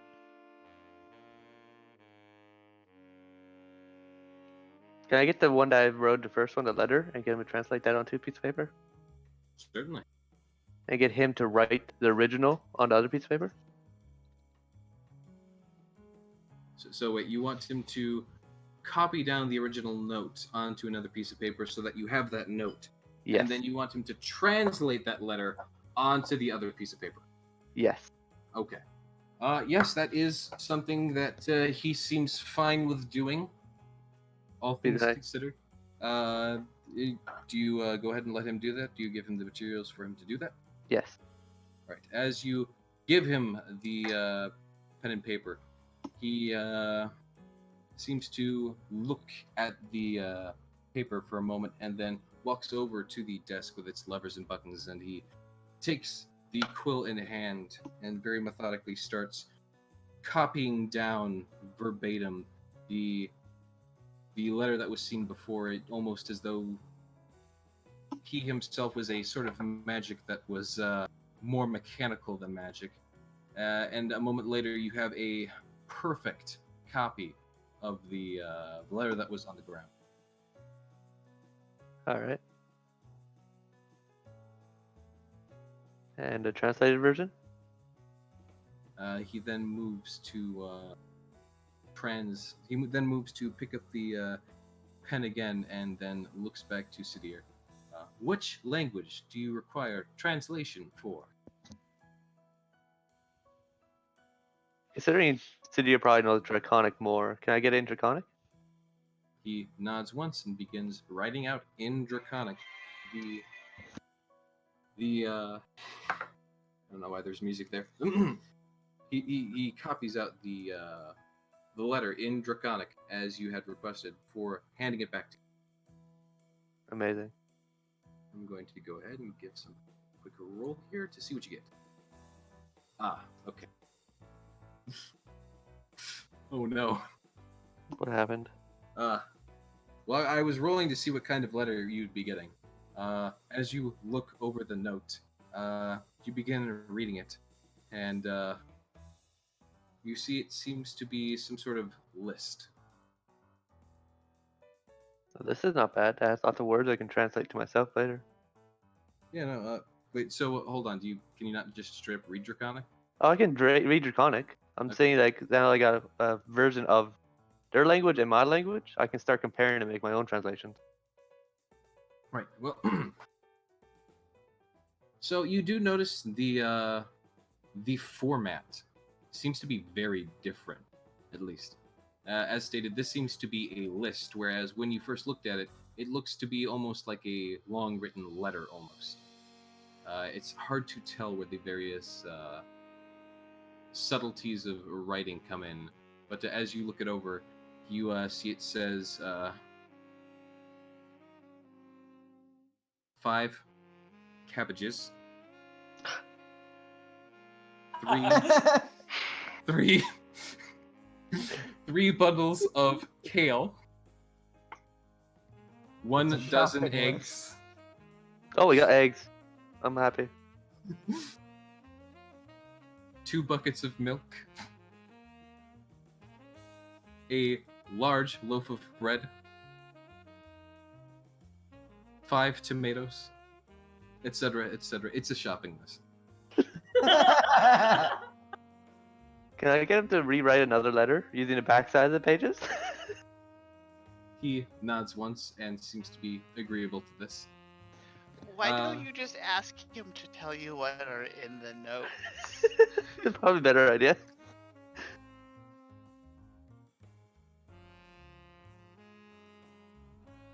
Well, do you do that? Yes. Okay. Graham, pick So out a note for him to read first.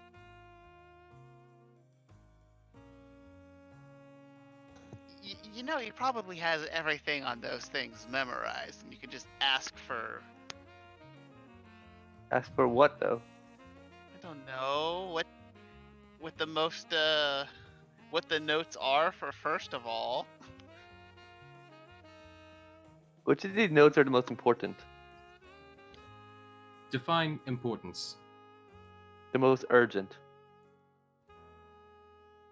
Urgence towards which degree? A goal. Ristforn, whatever. Or danger. Danger would also be really important. Like, do they? Are there any correspondence about bad things about to happen? Well, hold on. We gotta take a pause here because Ristforn is rolling. Ristforn, what are you rolling for, if I may ask?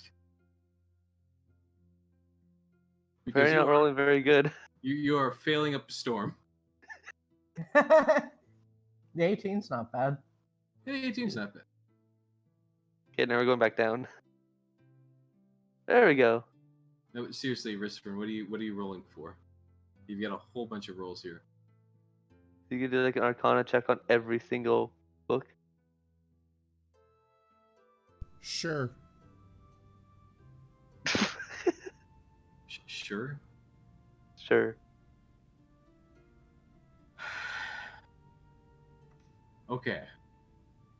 Are you at the bookshelves? Like, please, elaborate for me, please. What you are doing here? Just I so don't I'm know, a I'm little more just clear. rolling. Okay, then I will ignore those. My apologies for the sort of. Do you want to be doing anything while this is all going on? By the way, in the sort of in the background as they're trying to deal with these notes, Sure. what would you like to do? Stuff.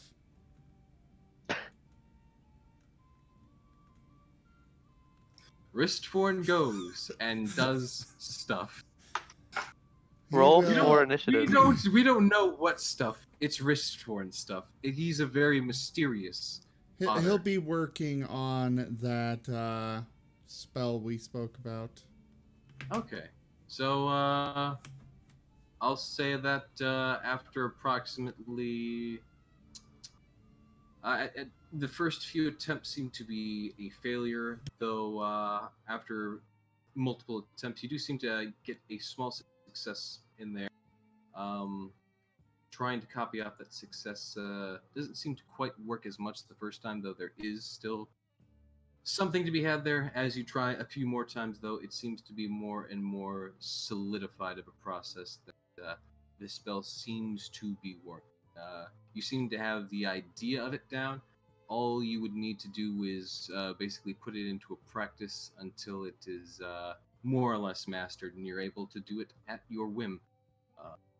Given that there is a lot of time going to translating these letters, I will say that you have enough time to do that. By the way, I'm going to go ahead and also give the party a short rest because of how much time these letters are taking. Give me that combat track. There we go. Everybody gets a short. Yeah. I mean, not that it matters. I'm pretty sure we just took a whoop. Not Yeah, what I meant. we haven't done anything since. Yeah, I'm pretty sure we also just had a long rest too, so it actually does not. Either way, back to. So what are you doing? Well, actually, I was going to ask if Zyre was doing anything because I don't think Zyre's done much at the moment. Zyre? Dyer at this point is kind of getting fed up with waiting, so he just walks upstairs. Like, what are you guys doing up here? Shh. We're learning. Follow very closely to Zaire. He's getting kind of just like he has nothing to do here.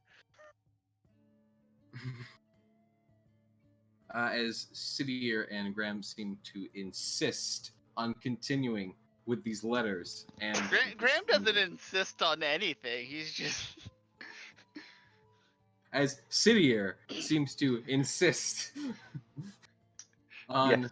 continuing with these letters and this alphabet and this archaic form of writing that is still somewhat baffling, though slowly seeming to sort of show some of its secrets, though not all of them. Sidier, what is your next step in this process, I suppose, now that we have everyone accounted for? Waiting on Well. you. Okay, fine. I point to a random letter on the floor and want that one translated. Just ask him if there's anything involved, like that would be like some kind of mission or like anything that would figure out like what happened to them. Harkness, is there a letter pertaining to danger of some sort? Harkness seems to scan over the letters before walking towards one that seems to be directly next to the bed. He looks it over for a moment, and he seems to nod for a moment. And he says, he begins to read the letter out. Danger is incoming, currently. the force is making its way through the land as last will and testament.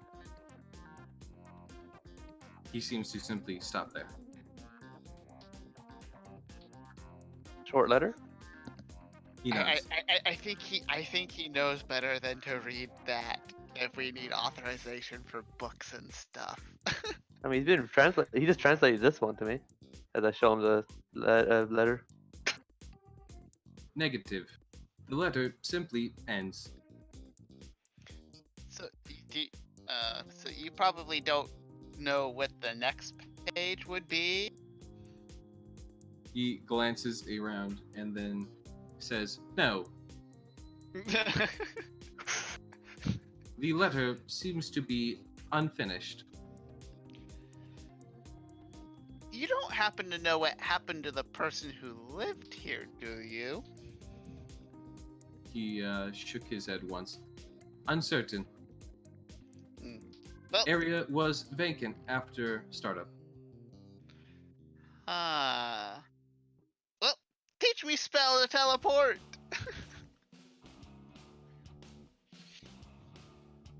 He gives a nod and then he walks and then he more gestures you all to leave the room first, wanting to, of course, make sure the documents remain safe. Sidir would leave. Graham will head back down to the teleportation circle. Yeah, Zyra will also leave. Zale Right. heads out. Assuming everybody in the party Zale, I moves can back barely down. hear you. Yeah, you are very quiet for some reason.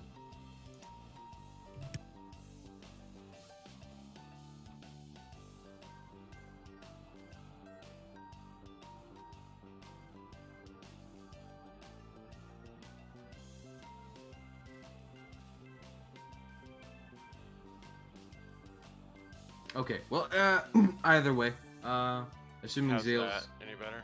That is better, yes. Thank you. Okay, well, just Zale headed out, same as everyone else. Right.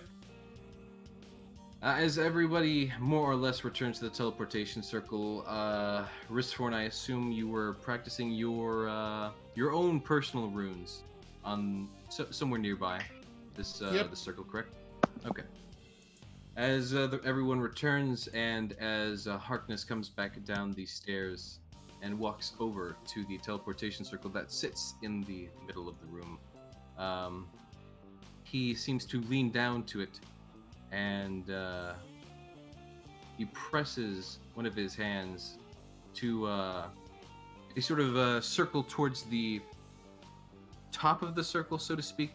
The pattern that the circle of the floor makes, it has several circles inside of it that are created by the form of the Celtic knot, almost into a sort of a plus of teardrops on the various 12 o'clock, 3 o'clock, 6 o'clock, and 9 o'clock positions of this circle.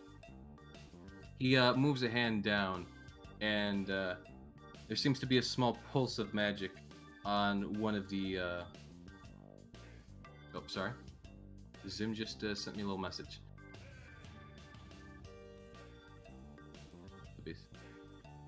Give me 1 second here, I'm sorry. Before cutting things off. As he moves his hand down, there seems to be a pulse of magic that goes through it that seems to almost sort of resonate with that sort of teardrop shape before moving to the next one at 3 o'clock position, doing the same, the 6 o'clock and the 9 o'clock position.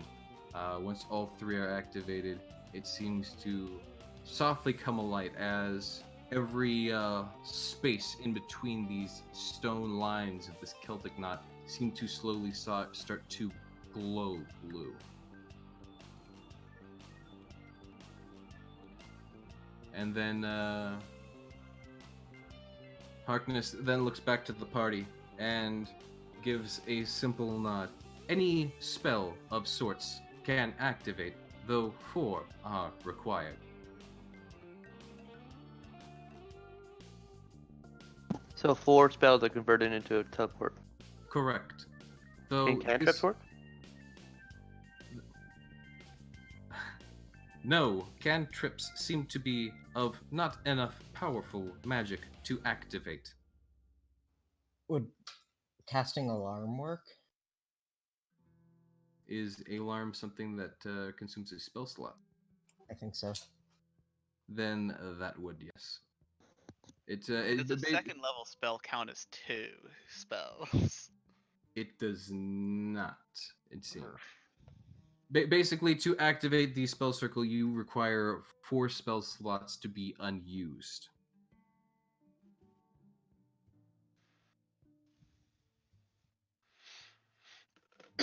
Well, I can get us 2 spell slots pretty easily.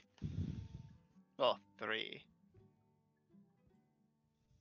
Either way, the Harkness himself seems to have activated it already. And he gives a nod to the party. He then moves to the one of the sort of teardrop circles that is sort of pointed to the south. And he seems to press it, and it seems to softly sink into the ground slightly more than the rest of them do. When choosing a location, one can only choose the one most adjacent. In this case, it is a very long reach. That's good to know. So it works like a compass. He nods once. Correct.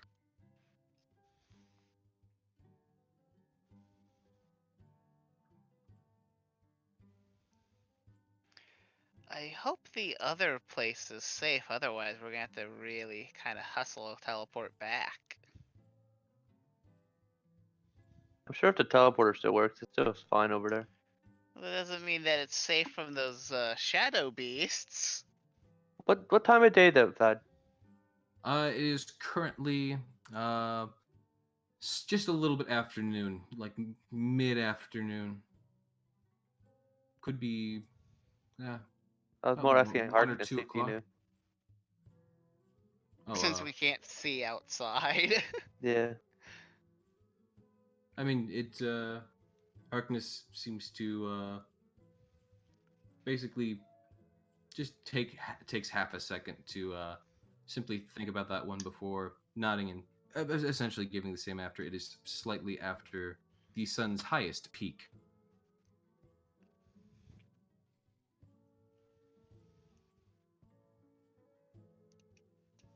I say we go in. Yeah, definitely can't hurt. I think Risforn and I can reactivate the teleporter worst case scenario if we do need to like come back here for some. Wait, is this teleport one way or 2-way? He seems to give a soft hum and says, "I am currently unaware." Oh. But it should technically be one of these, right? He nods once. That does seem correct. What do we have to lose? We gotta go south anyways. We could disappear into the void. Well, Everyone Teleporting teleports. through the Everyone teleports. Please re-roll me all of your characters. I was gonna say there could be bandits around the teleporter on the other side. This is a complete step into the unknown as to where this teleporter leads. Though all you can say for certain is it does, in fact, lead south, according to Mr. Harkness. Well, we do need to go south, so as long as it's not putting us in the ocean. I mean, it's gotta have a as- platform.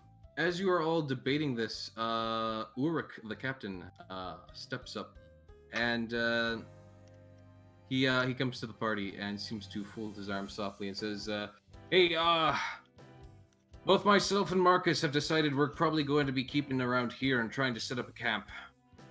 At the worst case scenario, we'll be safe here, but at the best case scenario, we could probably get the mercenaries established here a bit. Seems like a safe spot at least. And Well, he softly shrugs his shoulders. We think we could probably make a few runs back to the back to the beach to get all our supplies here that we can, at least. To this, Just plan your they'll trips drop accordingly. The 30 He pounds. of nods wood. once. We'll try to keep ourselves only out and about at daytime. Zale leaves the wood that he was carrying from the supplies there then. All right. You may go ahead and remove the wood from your inventory, please. Do we want to take the cart? Because Kai seems to be very annoyed with pulling it. I'm sorry, you seem to be annoyed with pulling what? Graham is saying Kai seems to be very annoyed with pulling the cart. I'm not sure how much use it would be if it would be more use to the camp. It is your decision to make. Of course, as the captain, of course, is to remind everyone, it is more likely the choice of Sidir and or Wristforn. For the cart. Yes. Since it is technically the party's cart, but it is your delegation as to what your personal supplies would go towards, whether it be the mercenaries or towards your own endeavors in whatever quest you're taking up, Kurt. As much as a cart's nice, it feels like it wouldn't be the best travel opportunity for us.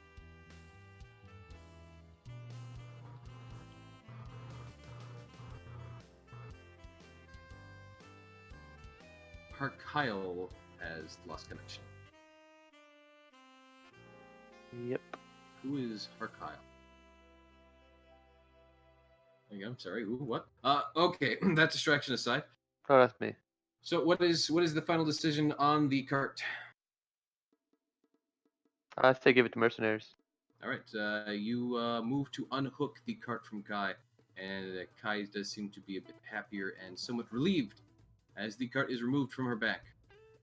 As she sort of just jostles herself left to right, seeming to enjoy the bit of freedom. And she seems thankful specifically to Craig because she believes he is the source of this newfound freedom from more labor than she has to do. Crag pets her with a chuckle. Alright. They seem like they need the cart more anyways. All right, so we've got everyone ready to go through the teleporter, or is there anything anyone wants to do here at the tower while you're still here? Besides notes. Yeah, I don't want any more notes. Alright. Point taken. So anything at all, or are we set to begin the teleportation? Then you walk into- through the portal.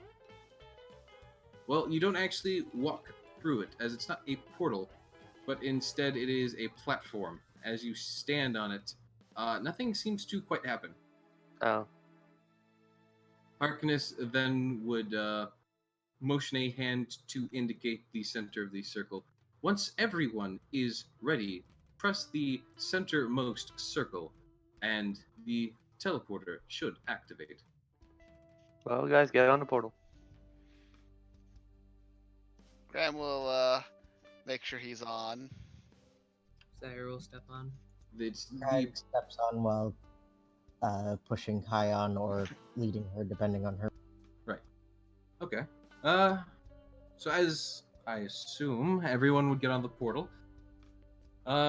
It's fairly easy as it is a very, very large platform. And as once everyone is on, you are set to press the button and Press this. teleport away. Cydia presses the button, and as she does, the four sort of teardrop shapes that had taken the magic start to softly glow as that glowing, somewhat contrasted to the natural blue glow of the circle. That intense glowing seems to spread out to the very tips of the circle before the very diameter of it slowly fills as though with a glowing water of sorts, almost pure mana, before shooting straight up in another almost sort of barrier, though contrast to the last one, this one has no runic markings. It's simply just a blue glowing circle around the stone. And a large flash of this blue light is seen to the party before they all find themselves a little disoriented, stumbling up rock again as they find themselves on the next platform. Strangely enough, in the middle of a wheat field.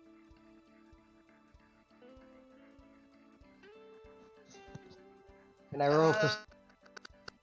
I'm the It is having it is midday. The wheat fields seem to be perfectly fine and tended to. In fact, as you are looking around, you do see a farmer actually with a pitchfork who's starting to run through the field, shouting, "Oi! Oi!" Hello. He's just you see he's running from a distance away as you seem to be more or less in the middle of his field. He seems to be running from a little cobbled stone shack with a basic hay sort of roofing on it and a small chimney on the side. Hopping over a cobbled stone fencing that seems to be marking the boundaries of this field. As he runs up towards you with a straw hat and a torque. He himself seems to be a brown bunny with droopy ears.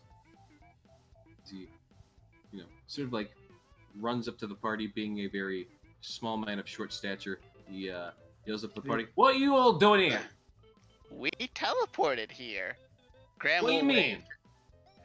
You know, you're in one place and then you go to a very far different place without actually walking.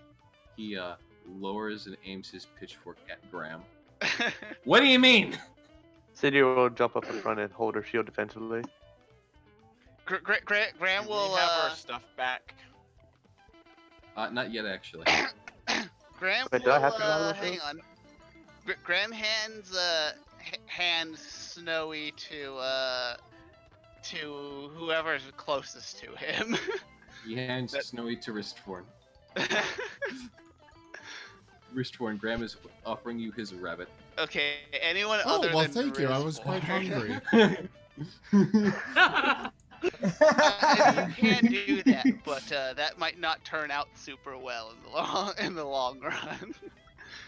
Wristforn will experimentally chew on Snowy's ear.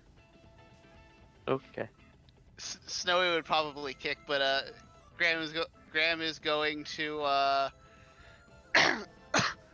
to crack his knuckles and then let's see. Do I want to be diplomatic or do I wish to intimidate? How does Snowy taste? Snowy tastes like a wild animal that has been softly groomed, so absolutely horrible. Let's see. Wristforn will try and cook Snowy with some lightning. No. Not allowed. Why not? Alright, Graham is going to try to persuade the oh well, he doesn't Oh, do no. anything apparently. It's very poor persuasion. What is up with my roll? He seems to just like sort of inch a little closer with the pitchfork until it's more or less resting on your breastplate. You and your magic types, what are you doing here? Get out of my farm!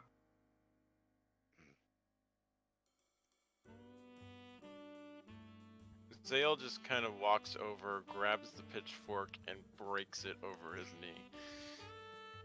Go ahead and give me a little strength roll for that.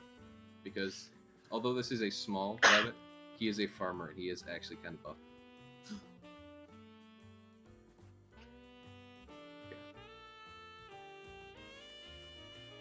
Yeah, as you move over to grab this from this rabbit, you seem to have underestimated his strength wildly. as he rips it from your grasp and goes to sort of like backhand you with like the soft side of the pitchfork. You know, like basically he's just kind of like bapping the back of your hand with the back side of the metal twongs. It's like, get off of here.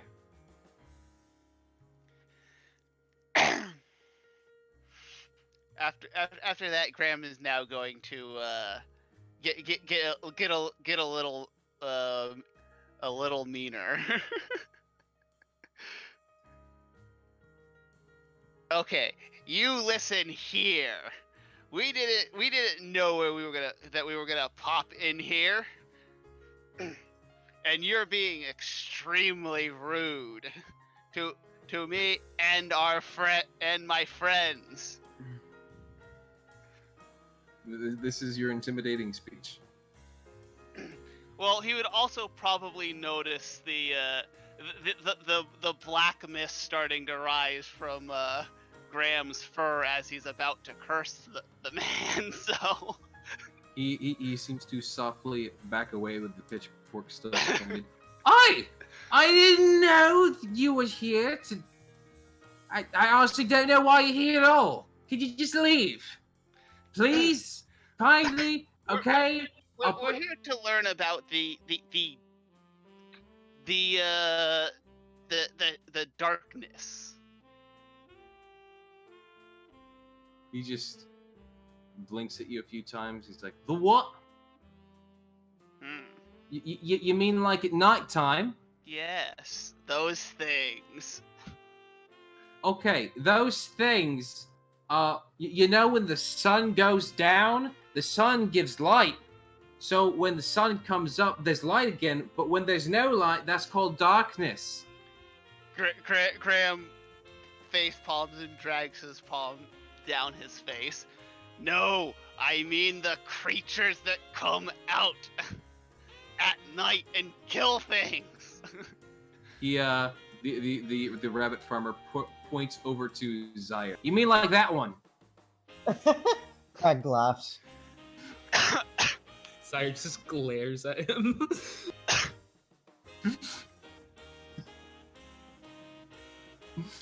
Low-key nocturnal racism. we're going. We're that's it. We're leaving, but when we come back, we may be using this portal again, this teleportation circle again. You mean the standing stones? Oh Jesus Christ! Correct. Yes. Alright, fine. It'll cost you though, he says as he gives a soft squint and points to him. How does you not being cursed sound? He squints softly. Fine. Before he just gently gestures you all to leave with his pitchfork. As this happens, though, you all hear a sort of magical vroom from the portal.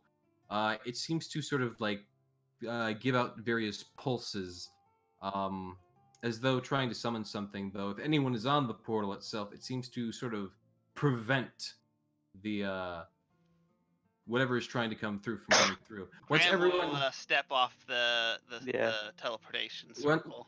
Once everyone is off the circle, it does seem to properly activate as a circle of light surrounds it, and then sitting in the center of the portal is everyone's weapons as well as a old-looking scroll.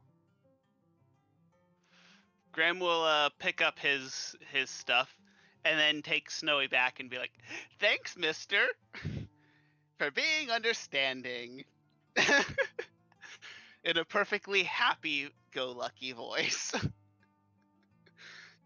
The brown bunny farmer does not seem to be appreciative of this tone of voice for whatever reason, and simply just kind of like gestures his pitchfork at Graham again in an almost stabby motion, like he not stabbing him, but like as though thinking about it, like he's doing that thing where like he lines his eye up so that looks like he's stabbing you from his perspective, but he's not even. Do we have our gear? Yes, you have all of your weapons back, all of your gear, plus 1 ancient scroll.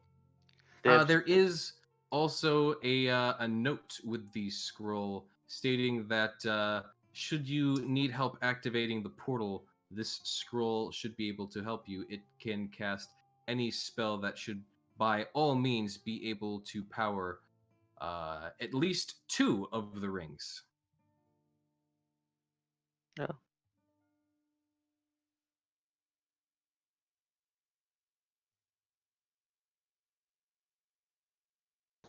And then everyone got quiet. You know, Graham's gonna talk to the rabbit farmer. You know, if you were nicer, I bet a lot of people might like you. Well, maybe if you weren't just showing up in the middle of me fields. Yeah. If you want me to Well, offer why you all a drink, just get out of my field. Wait, can we have a drink? Yeah, there's a tavern straight down the road. Would you like to get a drink with us? Sure, why not? If you're buying. For Very trampling well, on me, then. for It's a trampling on good me thing wheat. he didn't bring the cart. He would be very angry with that thing going through the field. Good thing we didn't bring the cart. Okay, whoever just spoke, you are extremely muffled. It's good we didn't bring the cart.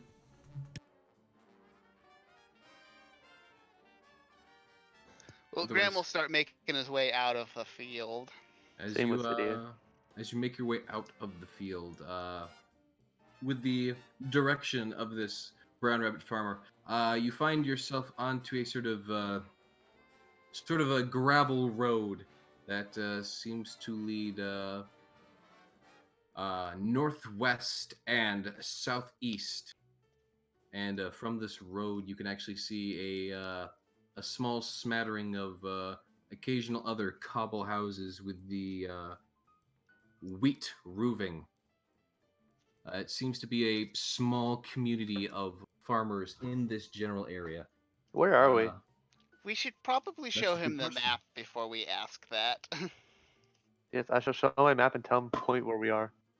As you show him the map, you find his finger drawing to the center of the green circle at the very bottom, to the wordings that says Ventenland.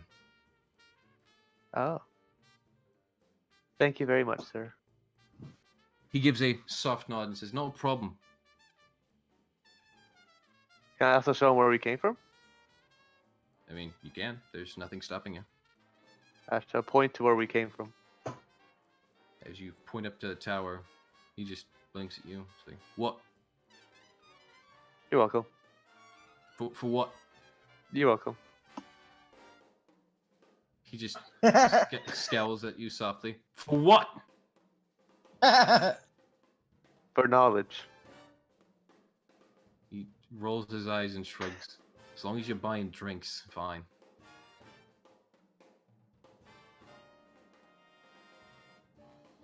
And then he proceeds to lead you up the road to the more or less center of this community, where it seems that every couple of kilometers there is, in fact, another small house. But towards the more centralized area, there seems to be a small number of various stores, mainly for farming supplies and manure, as well as buying seeds. It seems to be various small merchants that wouldn't really have anything necessarily useful for adventurers like the party has.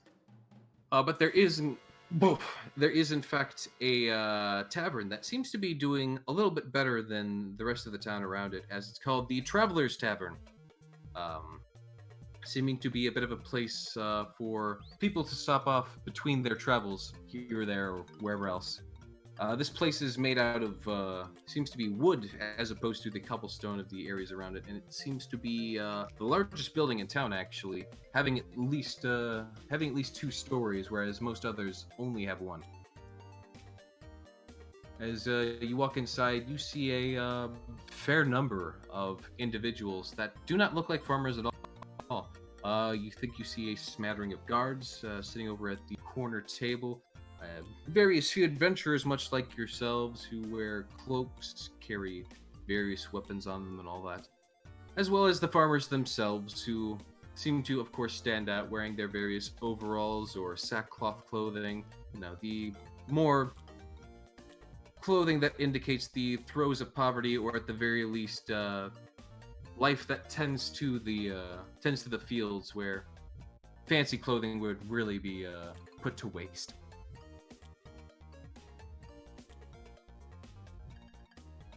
You are now inside the Traveler's Tavern Inn. Craig quickly finds the best place to buy a drink, or the best person to talk to. Well, the best person to talk to buy a drink would probably be the bartender, as the bartender tends to tend the bar.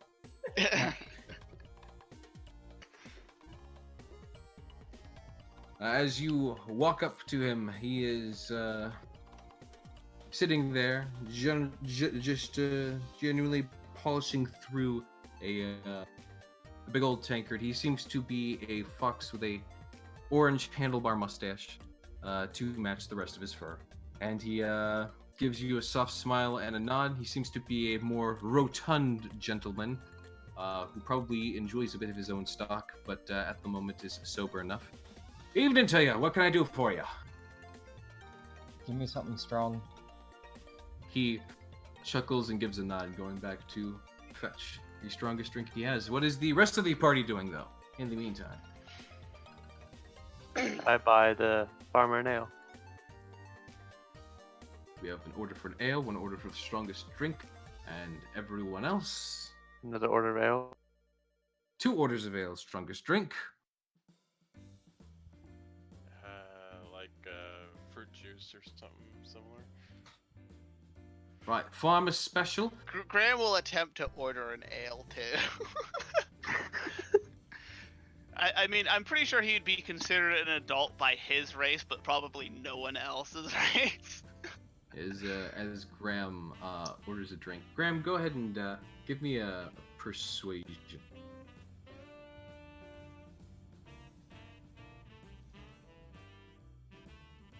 As Rizzform will go up before, or while trying to convince him and be like, yeah, just give this one tea. give Graham tea? Yeah. And spike it. Okay. No spiking. Spike it. He's too young. He's gotta live his life. Rizzform will then lean on the counter. Alright, bud. I will take your strongest tea. Strong.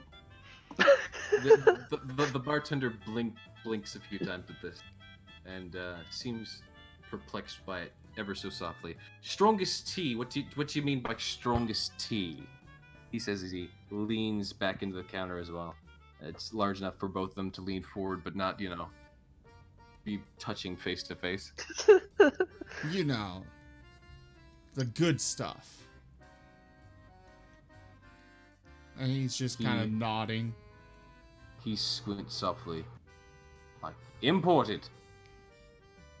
Aye, that'll work. He gives a soft nod and stands back up straight and goes to start preparing everyone's drinks. The cheap stuff for the kid. The what's that for the kid? The cheap Sorry, can you stuff. Oh, cheap stuff, right. So no tea for the kid. Oh no, do you mean cheap? Do you mean the cheap tea? Okay, I've got you. Yes. He says he just nods off a few times and starts preparing drinks from the back shelf of the bar. So in the meantime, Zaire has retreated to kind of like just a quiet corner of the tavern and is just watching the room. Zaire being the individual who slinks into the corner of the room, not to be confused with the 3 other individuals who have slunked into their corners of the room. This seems to be the inn of other adventurers. he was very lucky to be able to find himself another corner to slink into and just watch from the shadows. Seems to be a very used spot. Speaking of which, all right. But that said, though, Zyre seems more or less, you know, at peace in the corner as his drink is being prepared. Does everyone stay at the bar, or is anyone moving, or is anyone doing anything in particular of any actual interest while these drinks are being made? I'll pay for the drink. Right, City, you're offering to pay for the drinks. Embarrass. Oh, well, perfect. I will take No. everything you've got to go on her tab. I'll pay Thank for you. everyone but Wristforms. You can't take that back. We have a verbal contract. I have a verbal contract for what you already ordered.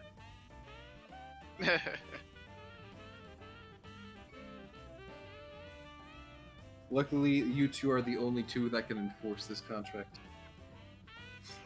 Well, then I enforce it. I buy his single drink. The bartender also seems to chuckle at this little back and forth before informing Ristforn that you can drink it here, but you can't take it with you. But it's tea. You can drink it here, but you can't take it with you. He says again.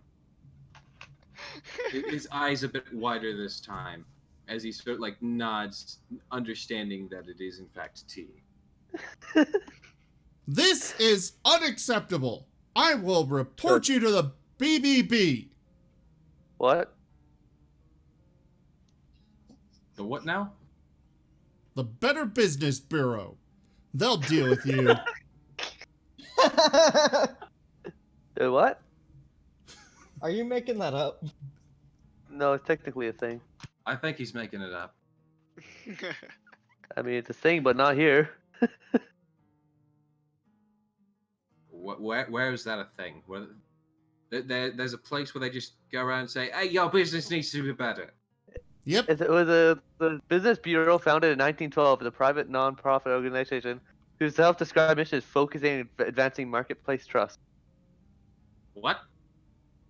Yeah. What's in 1912? Speaking of which, what is the current year? I don't even know that. I I'm gonna can't believe it's an actual thing.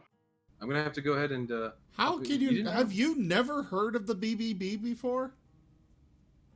I'm in Canada. I don't know about that. Oh yeah, Oh, fair that's why. enough. Yeah. Oh wait, we have one in Toronto. It's the best place to go to for resolving disputes with the business, Yeah. Oh, okay. though it doesn't always work. Sir, I want to talk with your manager. A public service announcement, real. Do not do any business with Apria Healthcare. There are always alternatives. Healthcare is terrible. Like, seriously awful. This message has been brought to you by Razim. I'm assuming he knows. I won't I go can into back him up on that details, one.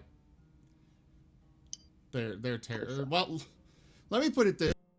I asked them to be all up front for my CPAP. And because when I got my CPAP, my insurance was covering everything 100%.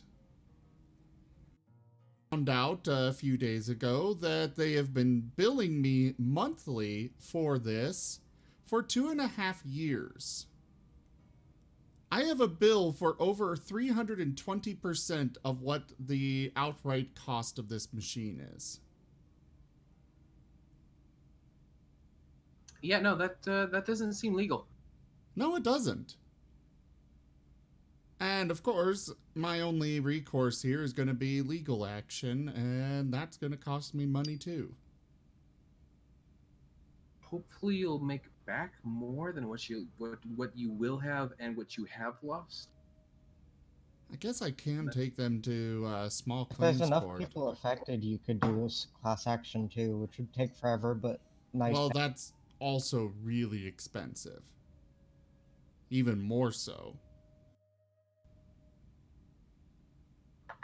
But it's a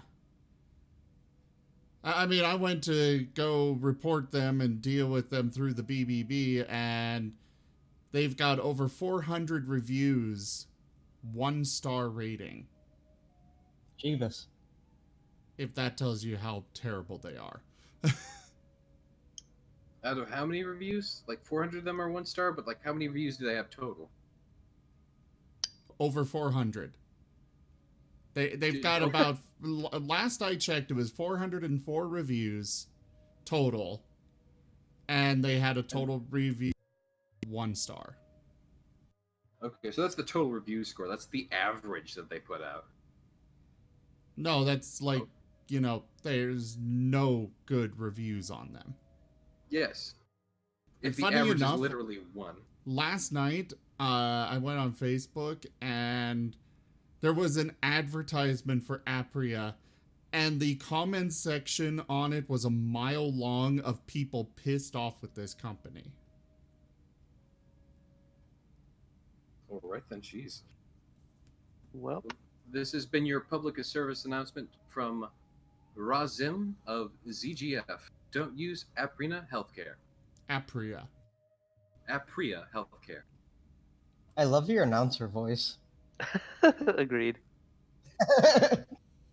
Sorry, I'm still a little salty over that whole nonsense. No, I mean, you should be. That's perfectly reasonable. Spent 3 hours on the phone trying to fight and spoke to 20 different people. And no one had to answer. Nope. Regardless, not to be disingenuous, but I'm going to we're going to begin the wrap up here. I do want to slightly apologize. I'm not sure if I mentioned this up front, but today was meant to be a bit of a smaller session. As I stated before, I have been working 6 of the 7 past days, and I've literally mainly just had today to put together this thing. But you can continue to enjoy yourselves at the bar. The bartender would, at taking notice of your faces and the time of day slowly turning into dusk, he would offer you all a free room here, as it seems to be your first time ever at the Travelers Tavern Inn, and the first time for everyone is in fact free. He seems to have a good knowledge of faces of people that seem to come and go about the tavern here, the major cities of Fort.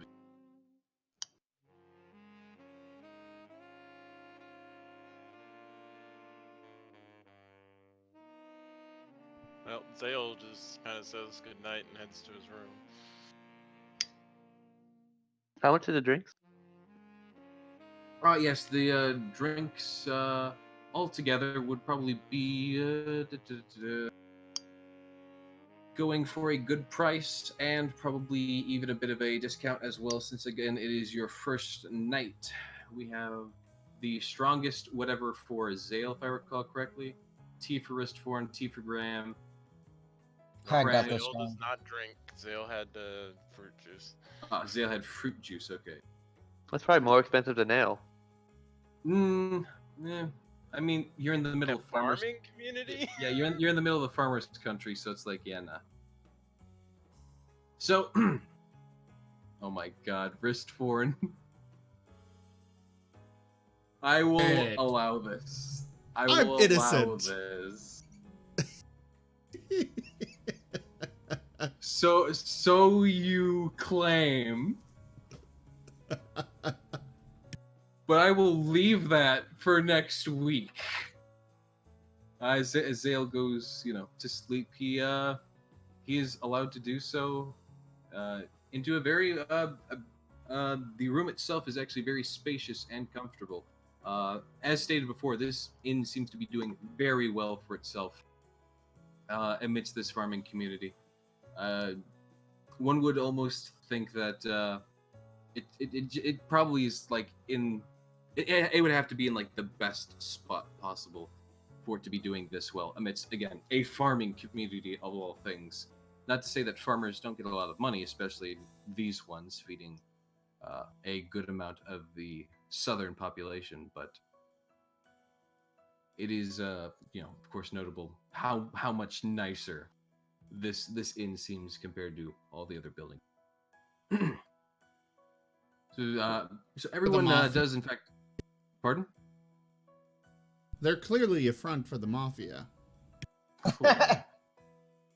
When Crag gets his drink, he heads out to hang out with Kai until it gets dark, and then head back in, and Right, tries to sneak the bear into his room. Well, the bartender would stop you, again mentioning the rule that you have to drink it here. Not the bear. No, he has to drink the bear here. He opens the door and calls Kai in, hoping that the bartender won't object to the bear. As Kai comes towards the luckily double doors. We're gonna find a door that's not. Pardon, what? What if there's not a double door? Oh, there is here because again, it is a very well off place. It does in fact have double doors. The trick will be to fit her into one of the rooms. Yeah, that is a single door. As you Just start put to them bring- sideways and push them through. As you start to bring the bear in, the bartender straight up, and somewhat surprisingly so, especially for those at the bar, he seems to simply vault the counter, seeming to have almost a bit more, physique and aptitude than one would think initially looking at him, of course, given his rotundness. But he seems to be very swift to react to Crag bringing the bear in as he runs over to the door and goes, "Whoa! What are you doing here? What's with the bear?" He says, The bear's my holding his friend. hand up cautiously, and then he looks to Crag, softly squinting, but then he just seems to give a soft hum. Looking at the bear, he sees that she's not hostile, but rather just generally grumpy. He gives a soft hum and says, "Well, she can stay out in the stables then, Alright. if that works Alright. for you." Yeah. He gives a few nods, and then he leads you out to the stables where it seems there would be a bit of horses. There notably, of course, is very nice stables, though that could be both in part of this being farm country and for this place doing quite well. It's a fairly long stable, in fact, being one of the sort of like almost like a giant elongated shack that you walk down the center of it, and there are various wooden stalls for everyone's horses. There also seems to be a small piece of paper on the front of each stall with a name written on it to keep track of whose is what. He eventually brings you back to one of these stalls, large enough that they can fit Kai into it, and he seems to do the best that he can to properly put out the hay into a nice little circle so that Kai can curl up into a big old ball. Then gives a nod to you and says, "Well, you can have a room, though you seem like the kind that likes to sleep with your bear." Yep. He gives a single nod and then pats you on the back. The patting on the back seems to be a little rougher than he may have intended. Seems just like a big old slap on the back before he Take gives a nod. 1d8 damage. Yes. I would like to know how many people just like ransacked the alcohol behind the bar while the bartender left it completely unattended. I'm Everyone sure he's seems got to- bouncers. Everyone seems to be very well behaved. That could be because of the obvious guards sitting in the round table nearby. Craig does sort of a half toast to him and says, "Thanks for the hospitality." He gives a soft nod and says, "Anytime." And now Craig gets drunk in the stables. And Crag gets drunk in the stables. So that leaves basically Graham, Ristforn, besides the one thing Ristforn did. Sidir and Zyre to make themselves up for the night. What are the rest of you going to be doing to settle down? Well, what kind of tea did I get? Oh, you got yourself something that they call Earl White tea. I suppose that's There, acceptable. there is also a Earl Black. No. You can mix them together for the somewhat renowned Earl Grey.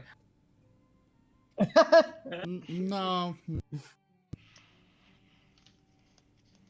It's a shame they don't Right, have well- any dragon fruit. You know, I dragon like fruit dragon fruit. devotion. Oh. It's a really good tea. I've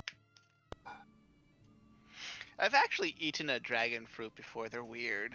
I love them. I eat them all the time. They're delicious fruit. I'm sure in the favor in that though that the dragon fruit is something very different. I've got a. I am something with Something, tea. something. Tivana went out of business, and all of their tea is selling for a lot of money. I wow. added up what I've got, and I've got about $10,000 worth of tea. Sell it. Whoa. But at the same Holy. time, I can't replace the tea. Yeah, their stuff is good. Yeah, like I'm gonna be honest. I remember when Tivana was like still in the mall. I'm surprised they went out of business. Wow. I know, they're fantastic. They didn't go are. out of business exactly. It's They just got absorbed by Starbucks, right? yeah. Okay. They got absorbed by Well, that's- Starbucks, and Starbucks was like, "We don't need to offer all these flavors." Tivana's still around. They still have some good stuff, but they don't have the wonderful variety they used to. That is freaking terrible. Can we Like sue they Starbucks? went from they went from like hundreds of flavors to 10. 10. Yeah. Yeah, like Oh, 10. jeez. They still Wow. sell their chai tea, which they sell the inferior version of the chai I tea. remember in my they opinion. had. I remember like they had the samples. They had the peppermint tea. They had the peach tea. They had the various fruit teas. I loved going by the Tivana store and just trying out a sample of one of those like extremely radical flavors. But if I need to that's all see gone if now, I can am... find the picture of my shelf of tea. I take a new picture. Yes. And Well, I it don't. looks like it's time for me to put out of business and reestablish Tivana. Okay. But no, unfortunately not. But yeah, $10,000 in tea. That is like a British wet dream right there.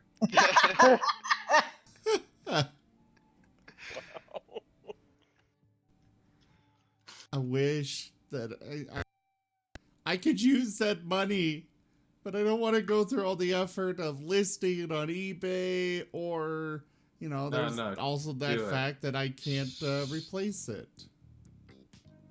Even though, okay, you know what? Just hold on to it. Well, I'm not sure if the value of it would even go up or not, because really. it might be a thing where it's like, yeah.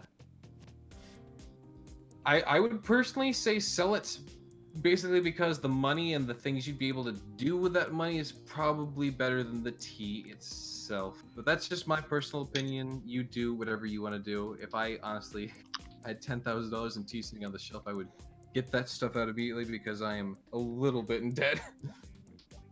Anyways. I'm very in debt too. Yeah. Either way though, after you get your Earl White tea, as they so call it, it is nice, steaming hot. It has a very nice, almost floral scent to it.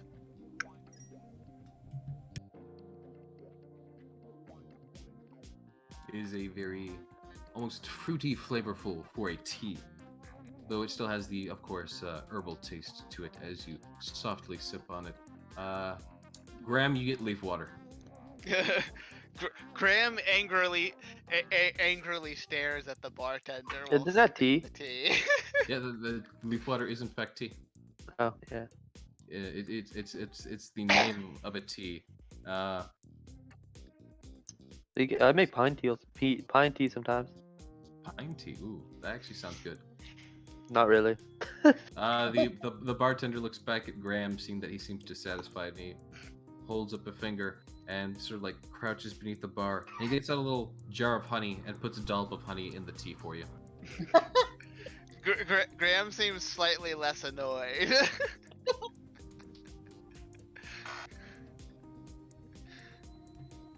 Does Risforn see this? Yes, it's not at all hidden. You didn't even need to roll for that. That's gonna be too much for this kid. Oh, shush you. You haven't seen him hyper. Graham reaches over and uses prestidigitation to just make Rizforn's cup just filthy. Why though? Oh. And Risforn responds in the only way he... Well, can I get silence?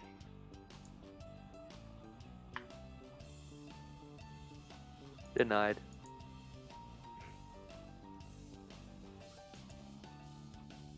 Well, fine. If that misses, I do this. Well, hold on. Ha! He failed.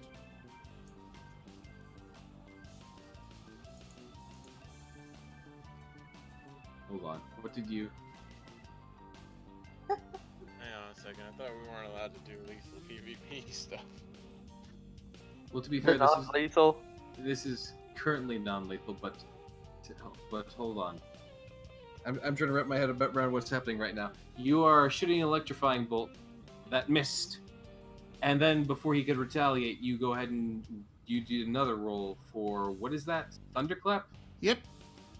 Okay, so as you do the thunderclap and literally just do a big old clap of thunder in the middle of the tavern, literally everyone around you seems to draw their swords, weapons, and what else have you. The bartender seems to even sort of like reach under under the counter, seeming to almost cautiously place his hand on a concealed weapon, as just everyone seems to not have liked that. So you're just gonna get up and just go to the room. Sitting here casually. Okay, you guys deal with this. She'll put 2 pieces of gold on the counter. Wave to Rizforn and be like, bye, and go to the room. I'm gonna put the 2 pieces of gold on the counter before going though. Okay. It's only 1 gold. I Yeah, was joking about that. Well, too Though late I now. am curious to try actually going through all this. But either way. We're not attacking them. They're not attacking yet. They all just seem to be like really on edge after that happened. Like, yeah, they're not attacking. They're just like, what the hell's Well, wrong with you? Wouldn't they have seen him like trying to basically like taser someone who looks like a child? And More or As less. far as they're concerned. Yeah. anyways,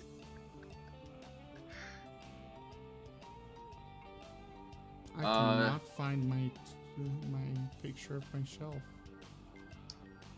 Basically, the equivalent of what just happened there is in Fallout 4, just top left corner. Everyone disliked that.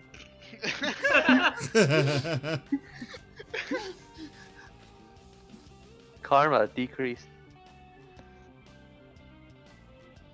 But it seems everyone does eventually move to calm back down, as it seems that Risforn seems to have stopped with the thunder and lightning, very, very frightening me. No. Hang on a Infamy second. gained. Shouldn't Risforn have had 7 disadvantage rolls? No, because What was that? Oh. When that influence came in, Gold King said no, so I refunded it. Oh, okay. I said no because you told me it was to keep the Shrek cart. No, you said no before I said anything. It was as soon as you heard that sound play.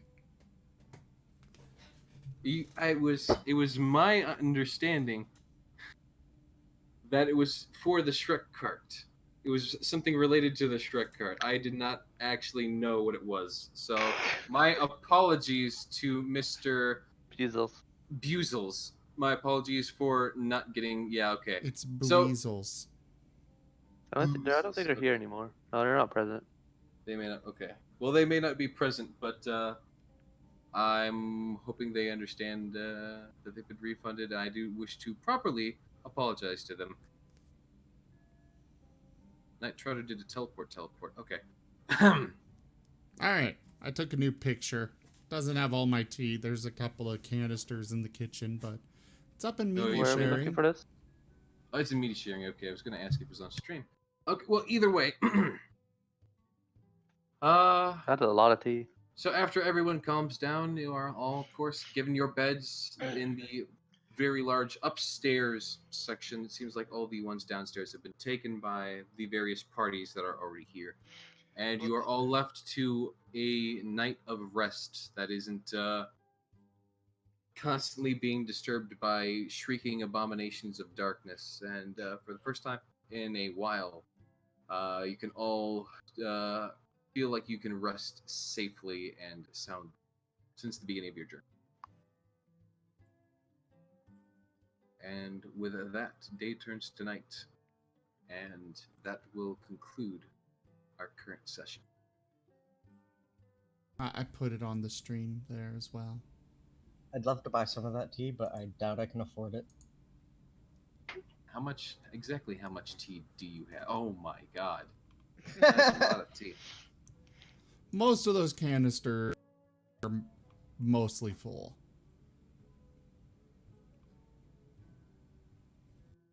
I love the amiibos. Oh, you I know don't what? I have missed any a of my golden amiibos on there. opportunity to use persuasion to be like, you My know, like amiibos a are pained elsewhere. child that was attacked by Ristforn. Is that a Hulk in top right corner? Yes. A what? What's the thing next to it, like to the left? That is one of the monsters from Monster Hunter World. Which one? Black Diablos, I think. Neat. I like my.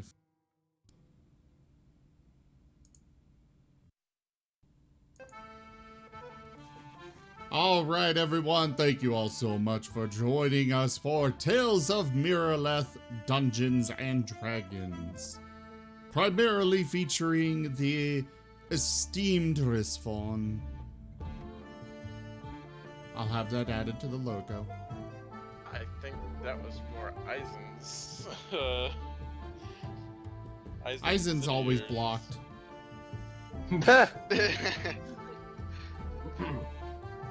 It's just where I put my character sheet. He's always blocked. Next time you attack Graham in the middle of a tavern full of guards, he's gonna be like, "No, I've been assaulted. Help! Like, I'm being nobody oppressed. else could get a word in against you, Help! Eisen. Child abuse." I was more talking Well- during the tower, Eisen. Nobody could get a word in between you. Yeah, my. Anyways, let me finish. Right. Thank you all so much for joining. Go to our website, zgfgaming.com. We've got links for our Discord, Telegram, Twitter, Discord. I don't know if I said that. Patreon, all those good things. Also, we have merchandise available for all of these lovely creatures you see on the screen. Please go consider grabbing some and supporting the channel that way. I will be back tomorrow, possibly for a short stream, and then Friday for Fists of Furry Dungeons and Dragons. Thank you all for joining, and I bid you all a very fond adieu. Bye. See you next Wednesday. Bye. Bye. Bye. Bye. Good night. Bye. Bye.